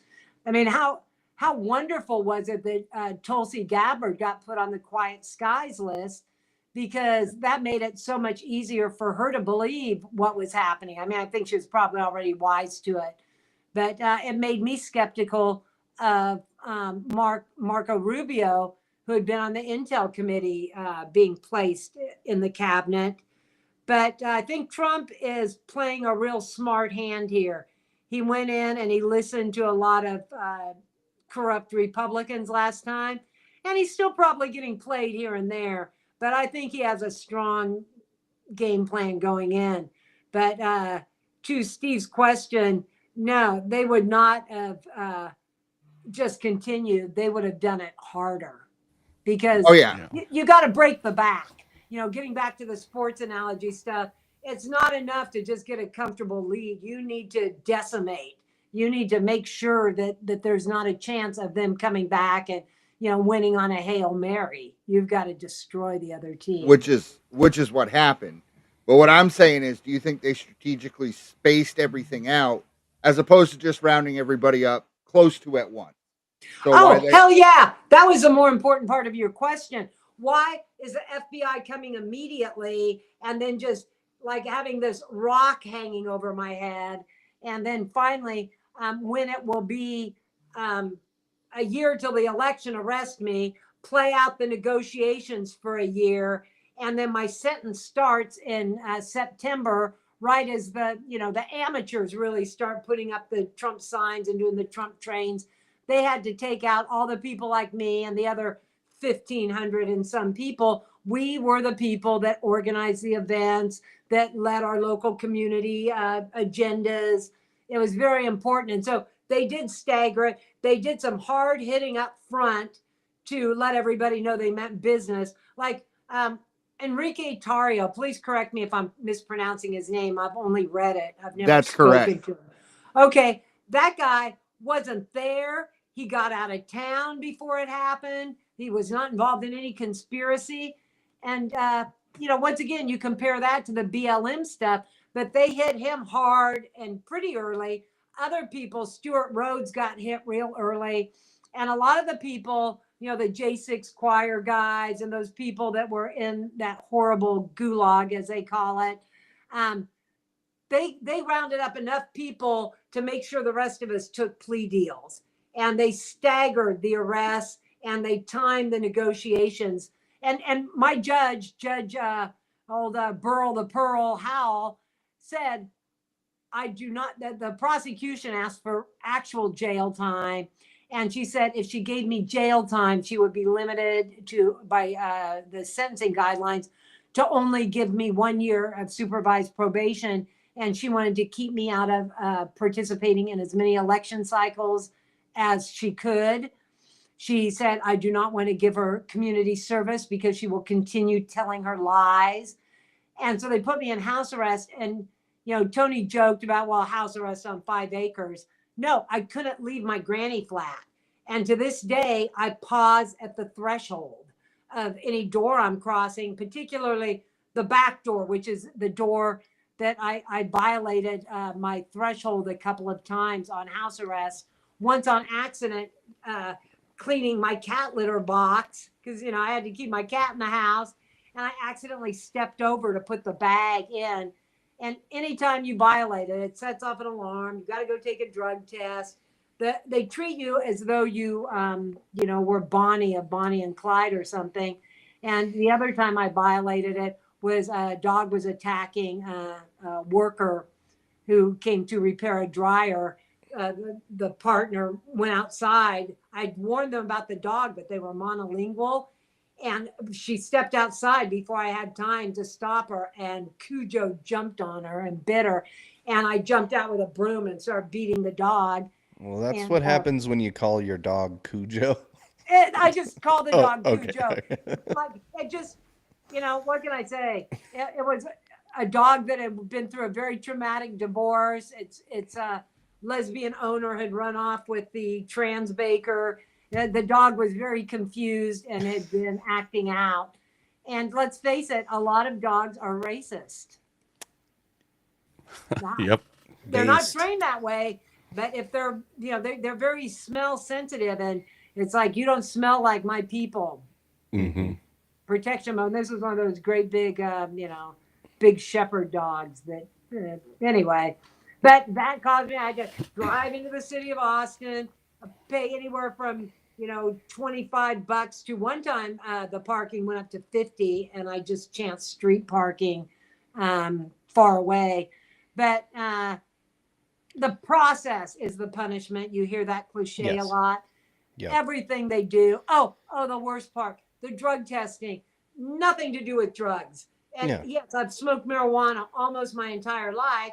And I answered the question honestly, but I've never been in drug treatment. And, it had nothing to do with any of my parading and it's another way trespassing. It's another way for them to get you, right? So, we put her on the drug testing or whatever, and she violated her parole or her agreement or whatever, and so now they can go after you for a whole nother reason. Right. And in my case, what was funny, I had smoked marijuana. I was arrested on a Wednesday. I had smoked marijuana on Monday. I don't think I had Tuesday, but a lot of times, not before a set, but just to, let the young comedians know I'm not a narc.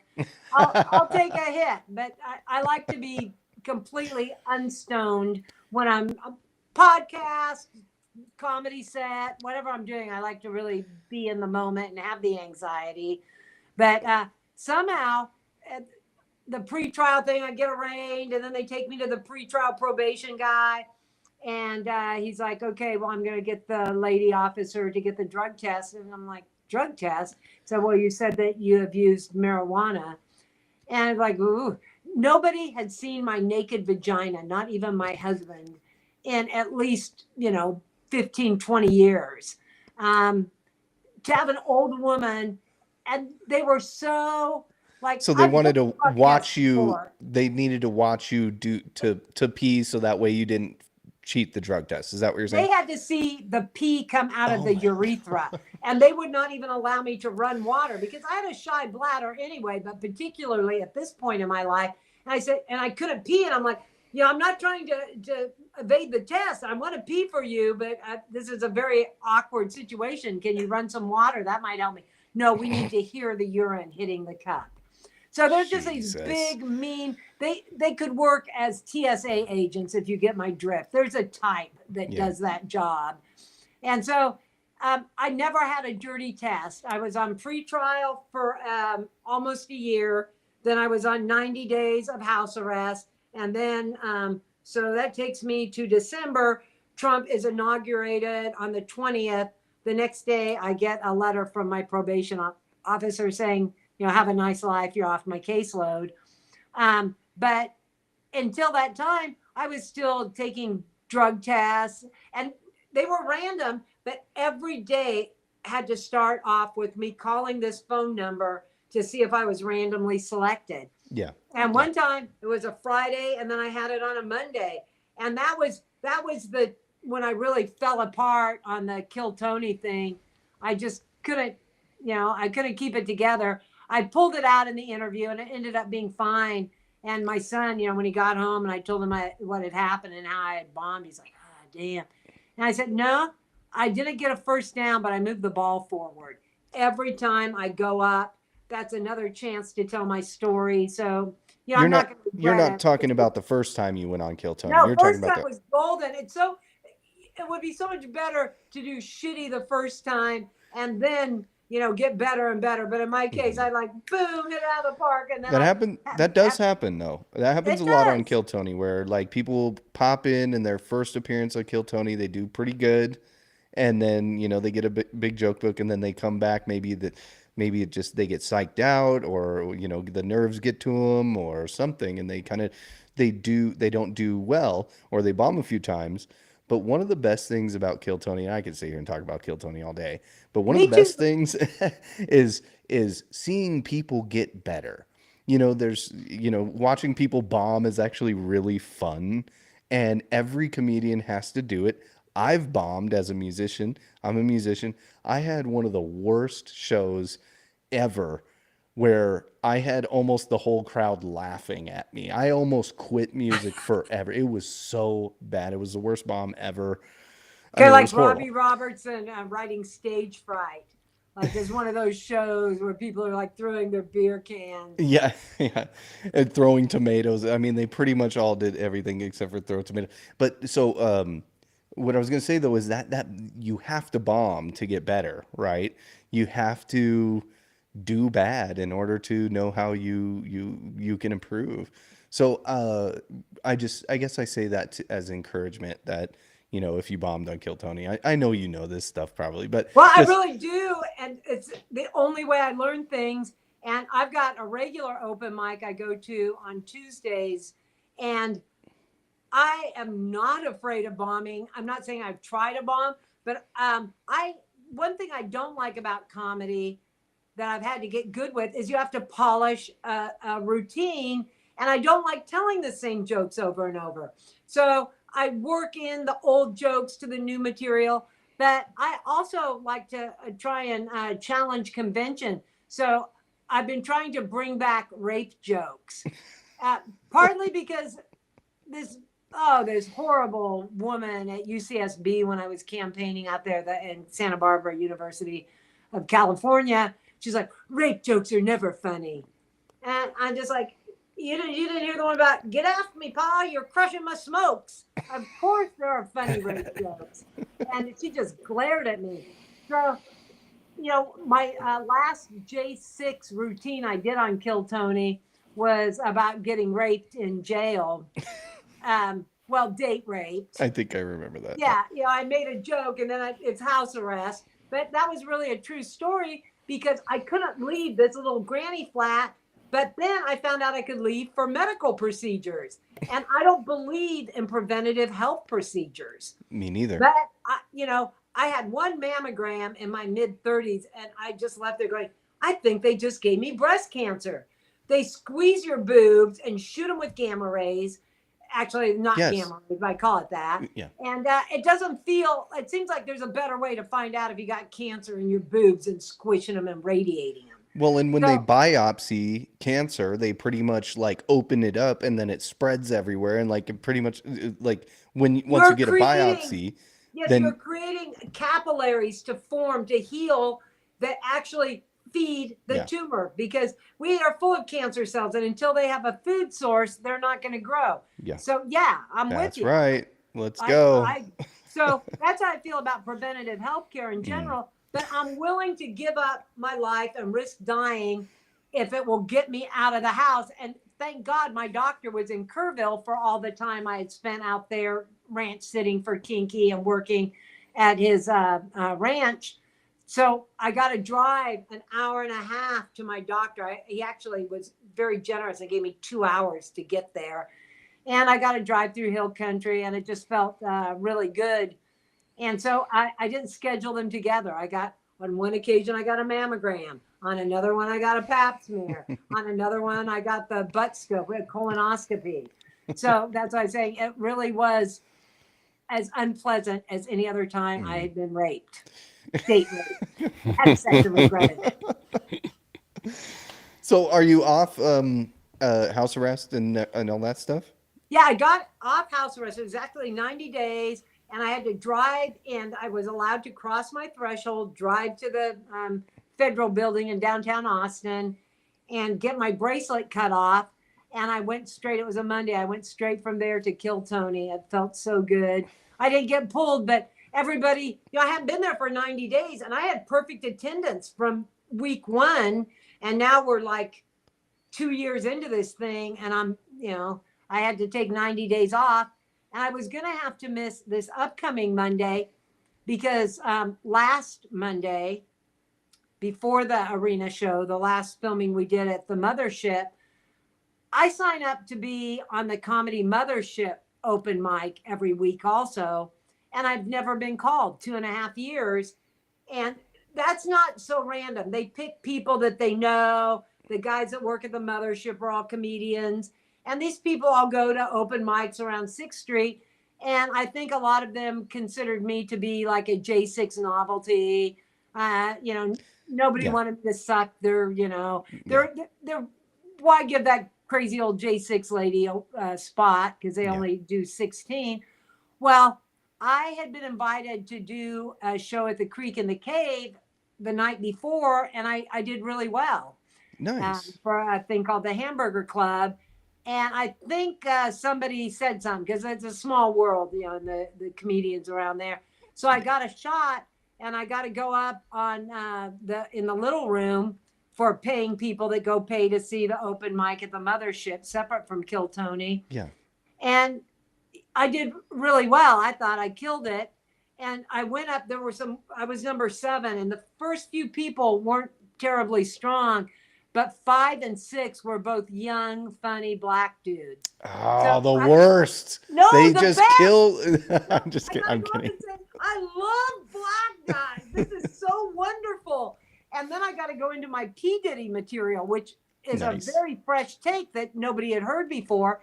So I do my 3 to 4 minutes that they give you. And then I have to walk back to where the comedians are, the crowd until they go up to grab my phone and my notebook. And Adam Egget was sitting in the back against the wall. And he said, that was a really good set. Whoa, I said, thank you. You got that's a really good set from Adam Egget? Yes. And he awesome. He is not a gushing person, let me tell you. But then he asked me, do you live in Austin? And I said, I can. And he said, well, do you live near here? And I told him Canyon Lake. He hadn't heard of it. I said, I'm an hour and change out of here. I can make it to Austin. He said, come back in 2 weeks at 7:15. So I got an audition with Adam, skipping the line. I don't have to sign up this Monday. But here's the thing. I'm flying to Santa Barbara tomorrow. I'm like doing this Republican women's blah, blah, blah. And of course, I get all my tickets on Priceline because I haven't been this poor since I lived in the Salvation Army. I've got my credit cards maxed out, but you can't miss an opportunity. An opportunity is an obligation. So I just, I was telling my oldest son about it, and all of a sudden Apple paid, bing, $3,000. I would have used my secret credit card that has a 0 balance if I had to. But that was really nice. I was about to start pulling some strings here, Karen. Okay, so I wasn't gonna miss it. So now you're I'm flying okay. to Santa Barbara tomorrow. I fly from Santa Barbara to Austin, and I got a hotel downtown for a night. Good. Priceline once again, you know, the old cheapo. I've always been good at being poor, even when I wasn't poor. I've always been a saver, so that's been good. I qualified for a what do you call public attorney, the poor people thing. Yeah, I'm yeah. like, oh no Public way, I don't defendant. want your stinking attorney. But my husband, we were able to save. He was an automation specialist for a major oil company, so we had decent retirement savings that we were able to pilfer through to stay out of prison all those years. But anyway, so I'm going for that Monday. And what's great about it is This that means Monday. I also get to kill up for this Monday, like in a few days. Yeah. I'm not missing Kill Tony. It really bummed me. I liked saying the only time I missed was when I was in jail. Mm-hmm. And now I can still have that. Like I looked for the wins. The thing I did at Creek in the Cave was a comedy Jeopardy tournament. And I came in last place. Oh. But I didn't really, because I won in the women's division. I was the only girl that was selected to play. And there's my minute was strong. They Yeah. let you close the set with the minute, and I did my Diddy minute, and I have a pretty different take on Diddy than most people. So anyway, it did well. It did well with everyone, but the young black guys. That comedians are a tough crowd anyway. But when I started winning over the BLM guys, it made me feel like the world is my audience. Yeah. Well, so you said this Monday you have your audition. Is that what they would call it? Nice. Yes, and everybody wants that. And when I was telling people, then I go back upstairs to wait with the other Kill Tony, the 300 plus people trying to get pulled out of the bucket on Kill Tony. I told him, Adam told me to come back in 2 weeks at 7:15. And a variety of people I told that to said, I talked to so-and-so that was at that mic, and he said EGOT wasn't there, that nobody got called back. It's like, dumbasses. He was back against the wall being quiet, and, Yeah. Sorry you didn't make it, sucker. So, well, I did want to reiterate something that going into comedy, the topic of comedy, Tony always says to people who do bad, he almost always says, no, like you need to talk about yourself. You need to talk about your own experience. And like, I think you have so much experience and an interesting perspective that the comedy world and the younger people aren't hearing. And so I applaud you and want to encourage you and help in any way, because I think you're absolutely crushing it. I think you did great on Kill Tony. I'm so glad, and I'm happy to see whatever you come up with. You've been working with Joke World as well, and I'm excited to see whatever you're working on with them next. You said you went to New York. Yes, and Jake was saying some of the same things that you just said.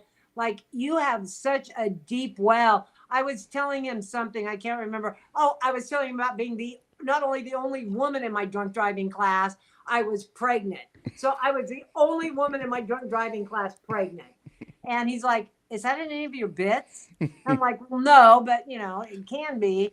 Put it in. Yeah. I've had so many crazy things happen in my life, but I talked to all these young guys, not just at Kill Tony, but primarily. And do you remember Dr. Ruth? She was the sex therapist, maybe 20 years ago. She's an old lady that only she was a doctor, and she would like tell people all this about. And I'm not like that, but I advise people, young men, about sex. Young women, not so much, because they're very. A lot of young women are militantly opposed to my way of thinking.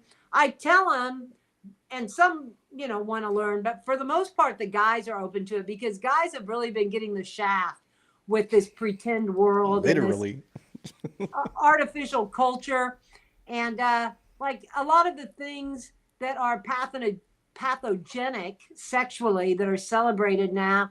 I don't care if people do it. Like, I had way more gay friends before I was forced to approve of gay sexual behavior. Yeah. Like, I just like people who I like.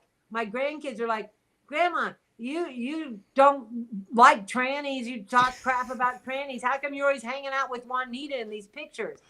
I said, it's like Jews. I don't like Jews, but I like you. I don't like heroin addicts, but I like that guy. You know, there are all kinds of, in a group, I don't like them, but I have individuals from all walks of life for sure. Yeah. And with young men, I try and encourage them to have babies, to look for women that don't have nose rings or green hair, and they may have to go, stuff envelopes at a Republican place, or better yet, go to church. Yeah. But go to a small town, try and meet people with more traditional values, and have babies. Yeah. That's the best thing you can do is make a family. Yeah, we need to outbreed the Muslims too. So get to work, Good luck. guys. Yeah, Yeah. good luck. Do you remember being in grade school studying religions of the world, like maybe fourth grade, and Hindu and Islam, and when they're breaking down the numbers, and the Christians make up 5 million people on the planet. It wasn't 5 million, but it's like a really low number. And then it's like Muslims, 3 billion. And I was just thinking, man, we are fucked. Yeah. Like even as a little kid, not that religion or skin color or whatever, but that's the neat thing about Western civilization. And I love history so much, but you can see how people, be it the Viking raids or coming to the New World, how as long as we can assimilate with the basic principles of Western civilization, because I am pretty close. I probably am a free speech absolutist, but I defend your right not to be one. Yeah, like that's free speech. People shouldn't have to vote. People have the right to vote. People have the right to think that some speech should be limited. That's another thing I'm trying to bring back. Is I'm trying to make it where any word can be said, and that's really a tricky one. But I've got a routine that I've really been working on, the forbidden racial slur and how to do it. And I tried it in a small group of comedians, and everybody laughed but one when I told this joke. And the one guy said, "You cannot say that word." And I said, "Well, I just said the word." He said, No, I mean, you cannot use it. You have to use something else. I said, "Well, the joke doesn't work if I use something else." He said, Well, use Chinese. I said, "Okay, so a different racial slur. Okay, well, I'll try it, but I don't think it'll be as funny." I'd never say chink in front of a BLACK.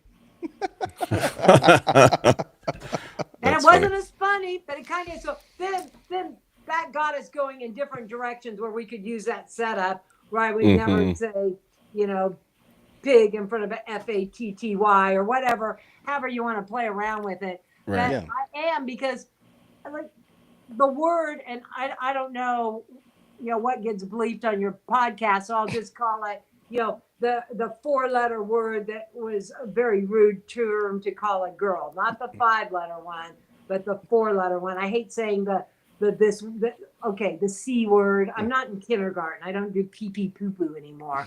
But a slur against women, men can say that, women can say that, anybody can say that. It's like, what happens, and what I tell my grandkids when, because kids like to say dirty words, especially being around a foul-mouthed grandma like me, sometimes they'll repeat a dirty word. I'll say, here's the deal. You will not get invited to a lot of birthday parties you want to go to, because you'll get the reputation in your class as being the girl that says words that you don't want, other kids to say. So, I try and teach them the consequences, and also how you can make a much stronger point. And even though a lot of my comedy has double entendres and sexual content in it, I pretty much avoid using vulgar language, because I think it's, and that's not true in comedy. There's a lot of F and this and up or that, and and I don't find that particularly funny. It doesn't take skill, right? To be it's the same thing with like music too. There's certain like tricks you can use to maybe shortcut, but to be a clean comic or to avoid using those words, like that actually takes more skill. Much. I like the music comparison, because I'm sure you are a much more skilled musician than I am because of my lack of practice. I thought people were good or bad. I didn't realize how much practice Practiced and or work went into it. unpracticed. And I learned that eventually. But the one time I took guitar lessons, I went in there and I said, he started doing this circle of fists and all this. I go, I'm here for licks and tricks. Teach me some licks and tricks. And That's I can right. do a pretty cool G run and do a few things that I can throw into my very mediocre playing that makes me seem a little more skilled. That I do not consider myself in the same class as real musicians, but not bad for an old lady. Yeah. Mm-hmm.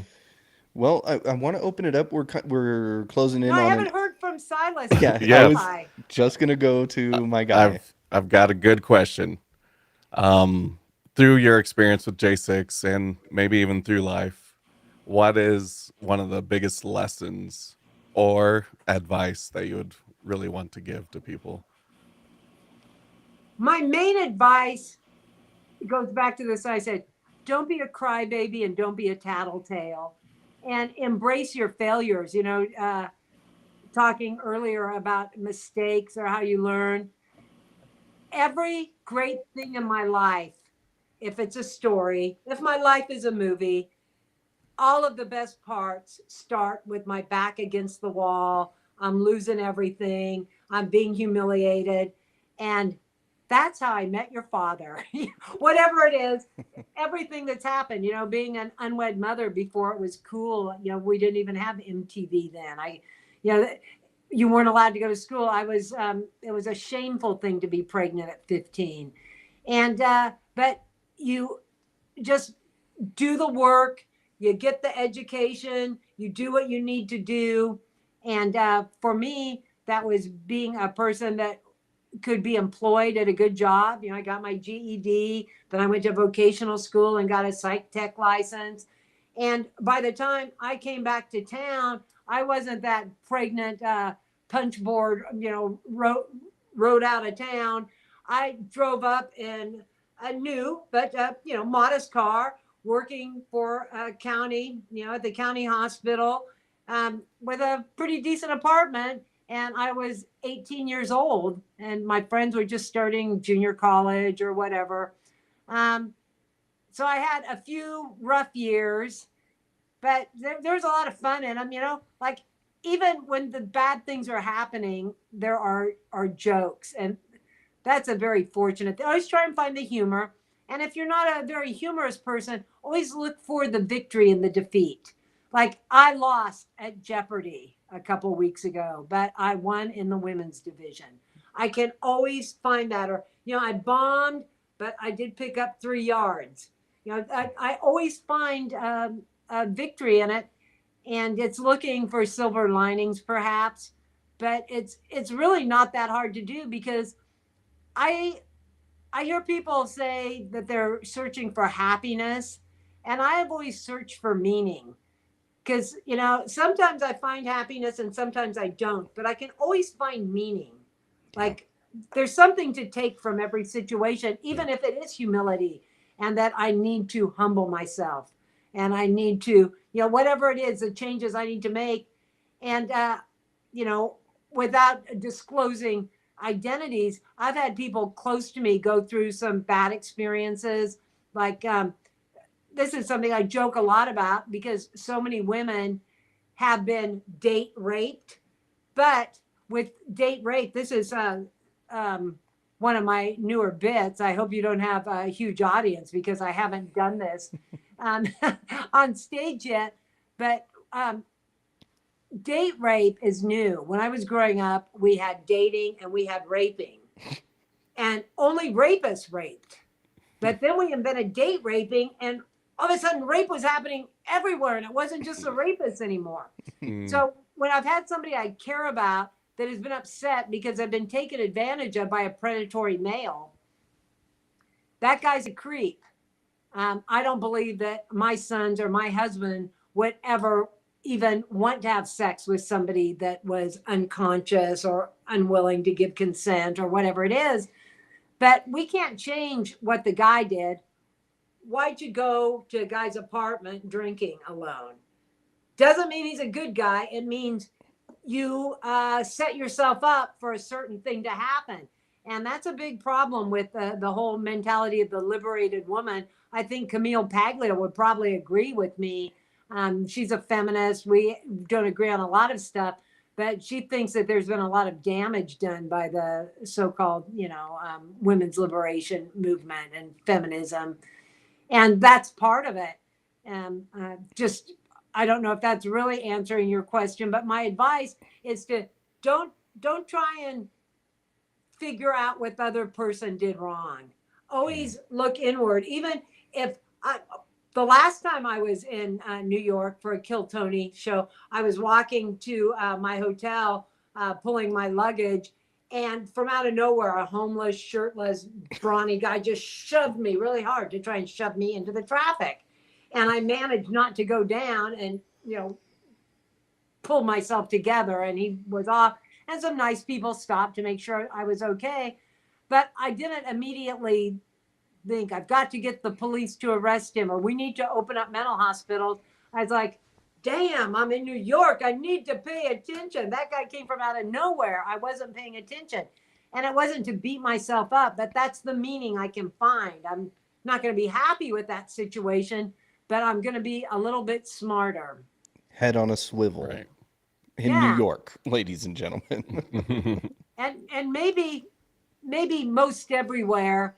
And that's why I'm a country girl. I'm living on a third of an acre. I just got my granny flat moved on a special crazy trailer. It was so hard to get it off my son's property. It was so easy to get it in, but it got here yesterday. And so now I have my house, and I'm just surrounded by trees and deer and foxes. And there are 4 houses on this one block. My street only has 1 block. And I'm the only full-time resident on the guy across the street. We don't talk. He called me once to spot him when he was on the roof. But, it's just really nice to have this amount of privacy and go back to not locking my car or my doors and sleeping with the window open. Like, I like that stuff. Amazing. I'm so glad that you said yes to be on the podcast, Karen. I think a star is born, and you should talk on the internet. I could sit here and ask you a million questions, so I'm hoping to have you back. Oh, I could have danced all night. We were actually sitting around a fire pit, and because Steve said that he's good at like giving the hook or cutting it off, I don't need to tell you I'm a talker for sure. But when I was with Jake from Joke World in New York, he told me I should do a podcast. I'm like, well, I'm just so bad with the tech stuff. And he said, I'll help you. And I said, okay, I'll bring my laptop, and you just, put a little red piece of tape on where I need to push to go.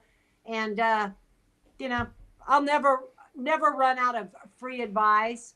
I'll always do a show. Like, somebody asked me how much I got paid. I'm like, you don't realize I carry a guitar in my car hoping somebody will ask me to play for free. Like, I just want to entertain. I love people. So this is, however fun it's been for you, I have dominated. I guess I'm always a chatterbox, but maybe I was particularly horny for social intercourse this evening. No, it's been perfect. That's what we need. We need talkers, and I like opinions. I'm an opinion connoisseur, and I love it when people are unashamed and unafraid to voice their opinions and stuff like that. So I truly enjoyed. It looks like, do you guys want to do Cuck of the Week segment? Yeah. I like this. You have Cuck of the Week. See, I haven't seen your podcast. Yeah, let's do it. I have one. I think I have one backloaded. So if you guys whoever wants to go first. Well, let me get the ticker going. There we go. Yeah, I'll go first. Let's see. I've got like 3, so I have to decide which one to use. He had Well, backups. can you use 2 and give one and say that it's for me? Because Okay. I'm just like for once, I'm speechless. I can't think of a cuck of the week right now. I just Will Smith. It's like that's so old. I don't have a cuck of the Right, week. yeah.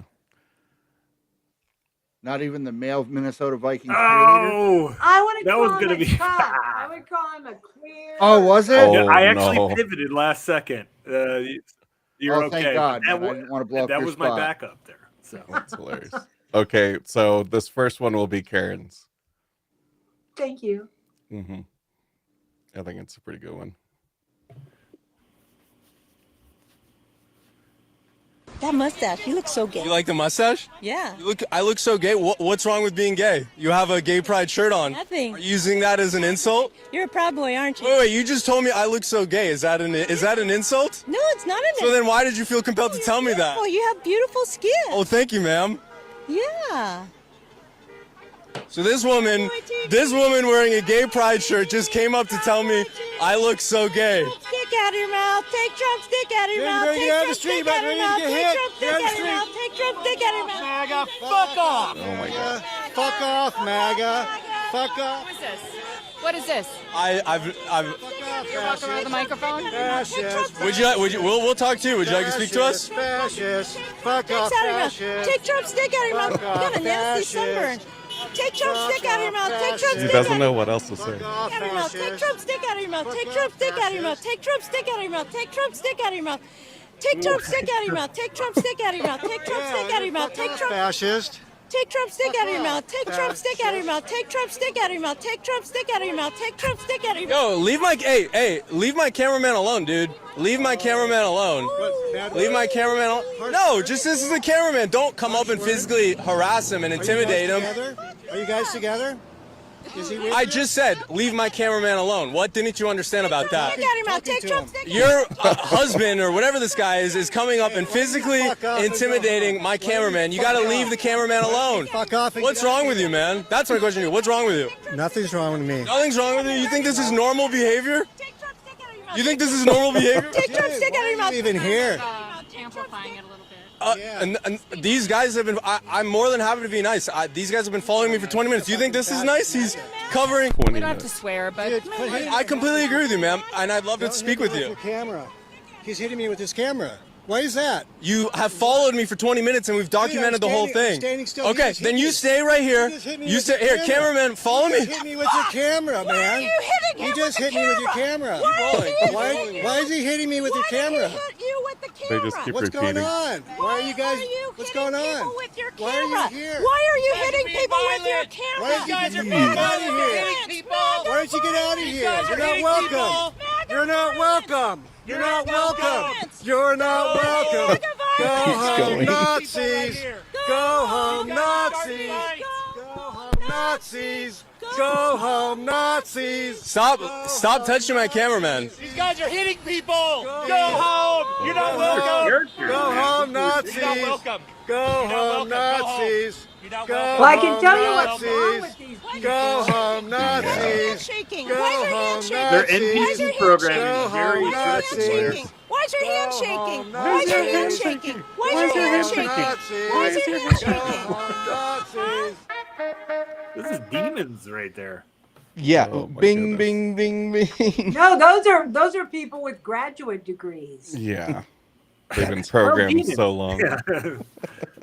I mean, that you would have to be at least master's level, if not doctorate, to be that ridiculous. That's stupid. Yeah, you've never had to have a job. See, that's what I mean. People need to have families. Anybody Mhm. working, feeding their family, coaching the little league team, whatever. Those are the people you see at Trump rallies, and they're on a Saturday outside of working out. That Exactly. was those people are so insane, and they have such a lack of self-awareness. I would rather be a cuck. I would. I'd rather be a guy in a corner watching my wife get hosed. Well, these The- are the- spiritual cucks. They're I get it now. they're trapped in the cuck dimension. That's why I was having so much trouble. I Cuck was realm. thinking more like Diddy style. Oh yeah. Yeah, but cuck, it just means what we used to call Yeah. we'll call it a wussy, whatever. Just Or loser. somebody who's a cuck for the deep state, somebody who's a cuck for the government, That like makes okay. that's That what makes more sense. I that's get kind it. of what I think of as a cuck, is like somebody who is just basically bending over backwards for the government. I don't know. Yeah, horrible virtue signaling, or just cringe-worthy moments like that. But Will Smith works though too. Yes, I mean he's probably on the trophy, is the Will Smith trophy. Mhm. But I mean, where is the Bill Buckley debate? Kind of, just that was low, man. Well, Silas, you want to throw us another cuck? Your cuck? Sure, just a second. Yeah, we can do this all night, really. That constant repetition, but also the kind of a weird hatred or a derogatory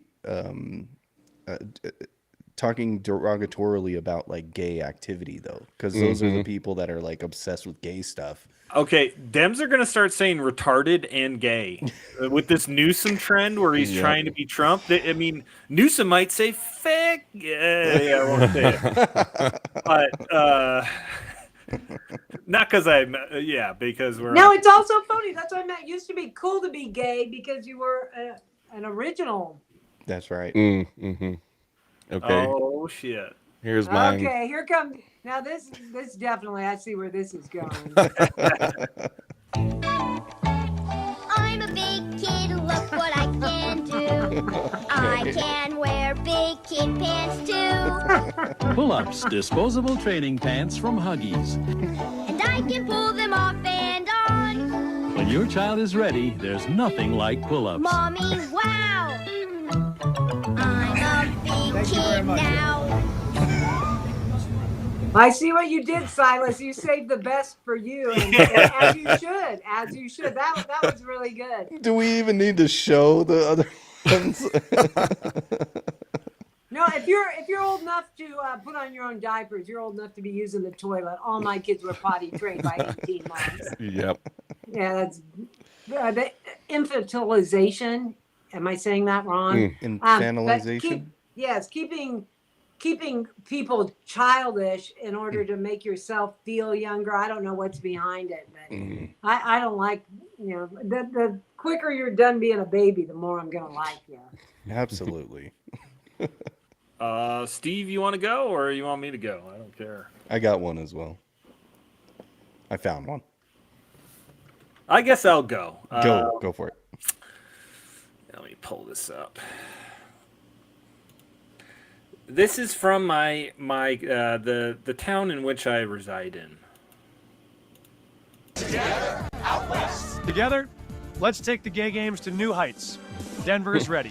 Let's show the world that Colorado is a place where we champion rights for all while creating a championship atmosphere for every athlete. Because we've got diversity out west. Let's make sure that every kind of athlete and every kind of person participates out west. Feels included out west.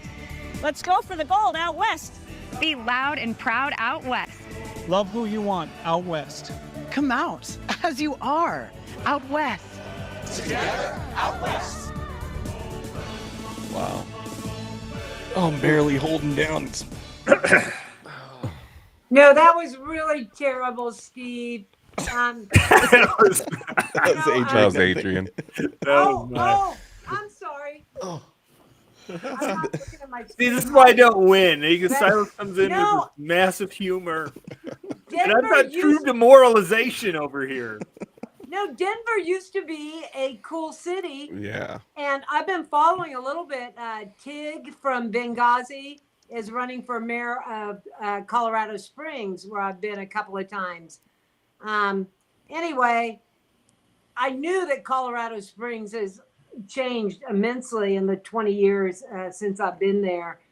But now I see what he's up against. And Denver is like, that's probably got to be the worst city in Colorado. We need an exorcism, in Denver, please. What a bunch of ugly people. And, once something hits the mall, like everybody doing all this like weird, deviant sexual acting out, there's nothing cool about it at this point. Well, why are they're pushing for turning sports gay? Like, hey, this is the gay games. Like, you need to know who they prefer sexually before you watch the track and field. Like, what? It's crazy. What? Just host another games, but it's got to be about sex. Well, that's it. They're trying to normalize deviant sexual behavior. Whereas I said, there's a time and place for it. I'm not a prude. I'm certainly more of a prude now than I was, maybe in 72, snorting some coke kind of thing. But to celebrate it, I never boasted or never tried to get anyone else to do things that I knew probably were not healthy behavior for me.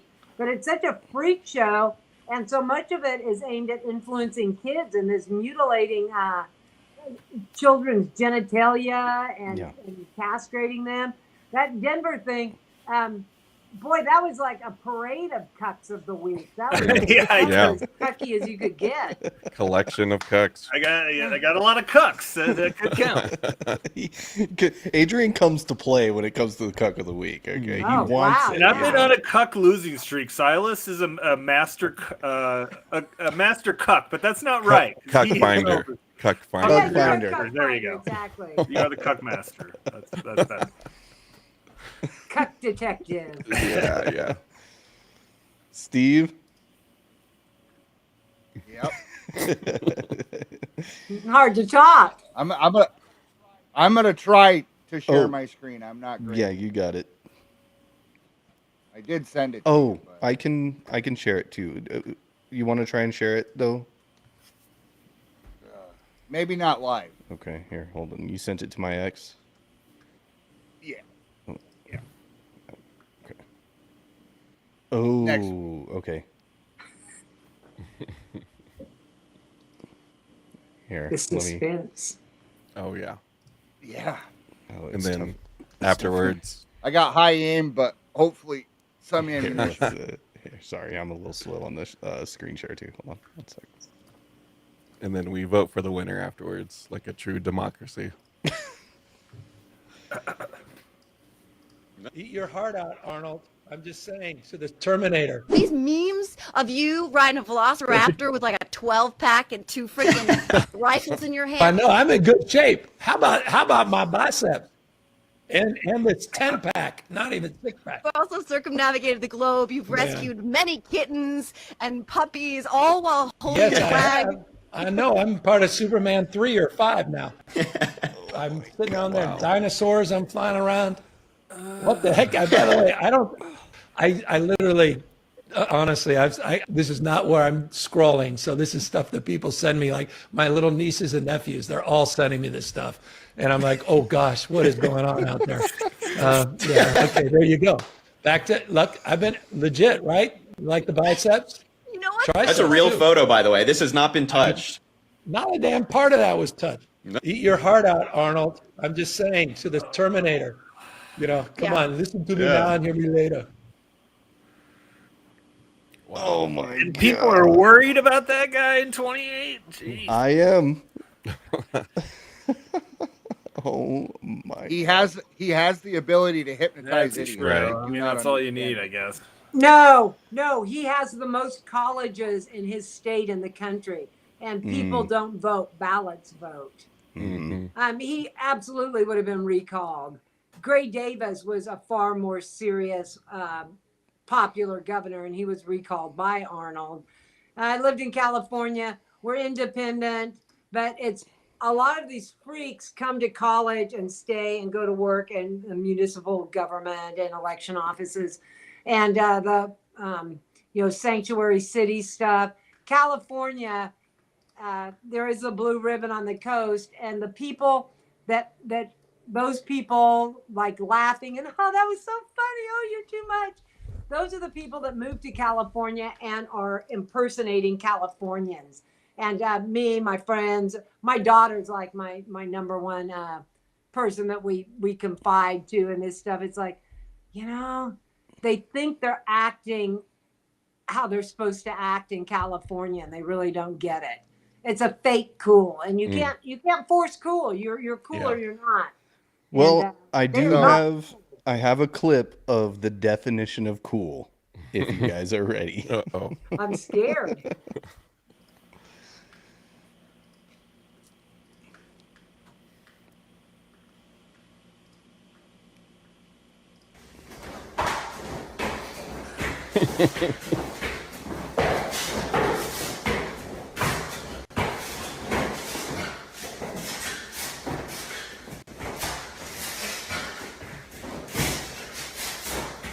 Eat your heart out, Arnold. Yeah. How'd you guys get video of that?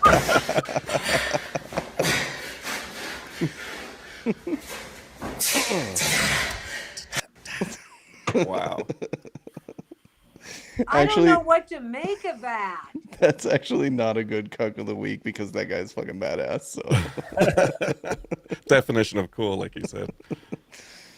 I don't know if I'd call him Or cool. Uncle He Fester. seemed cool when he smiled at the end, like he knew that he was ridiculous. Right, yeah.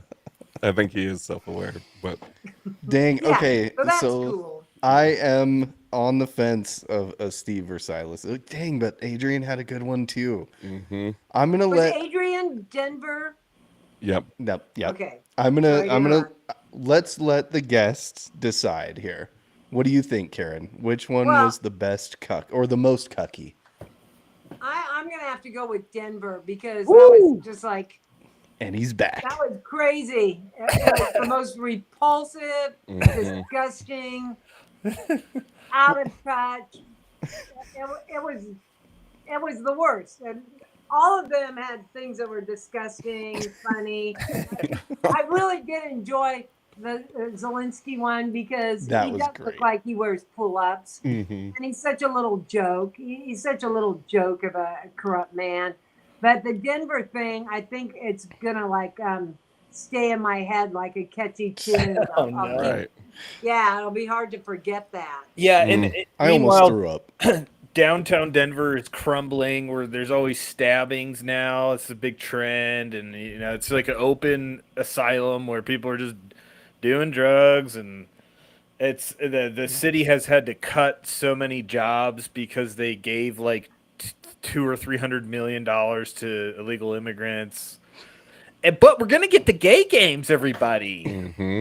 Hey, if we wanted to watch crazy. the gay games, we'd be watching the WNBA.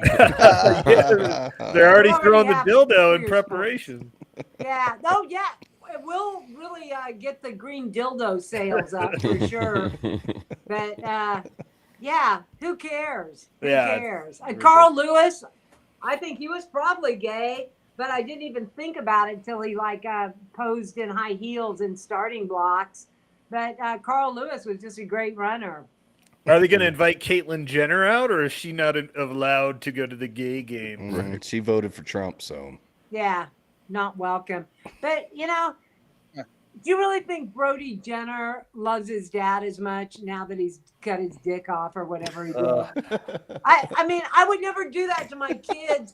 And who cares? I mean, if you want to dress in girls' clothes or do whatever, go move to a city and do it somewhere. move to Denver. You don't have to humiliate No, everybody. I just think that's the whole deal. My daughter-in-law talks about how much she loves her kids and she'd do anything for them. And I'm pretty straightforward with her. It's like, listen, man, you could be a queer privately. You don't have to move a bulldog into the master bedroom and like humiliate your kids, especially in Texas. This is not Los Angeles, but anywhere. It's like my grandson's going into puberty. He doesn't want to see his mom be some fucking muff diver.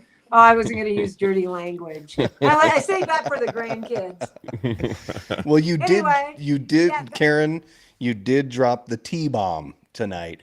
And you know what? I'm all about it. I got censored off of X pretty much. I mean, they didn't suspend my accounts, but they killed my account for saying the T word.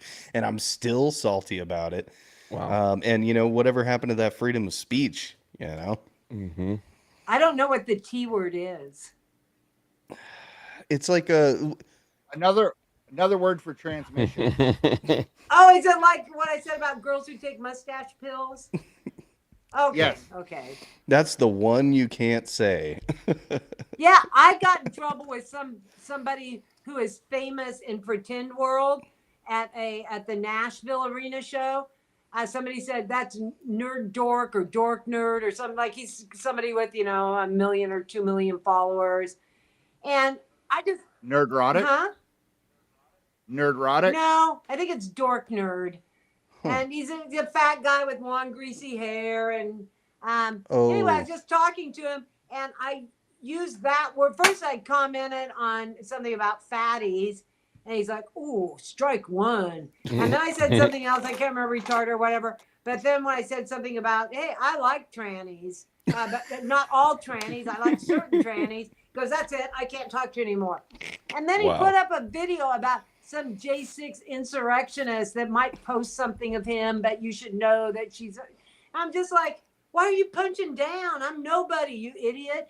And it was just like, why did you mention the tranny thing and the retard thing, but you didn't mention the, the original sin of saying fat to you, fat slob?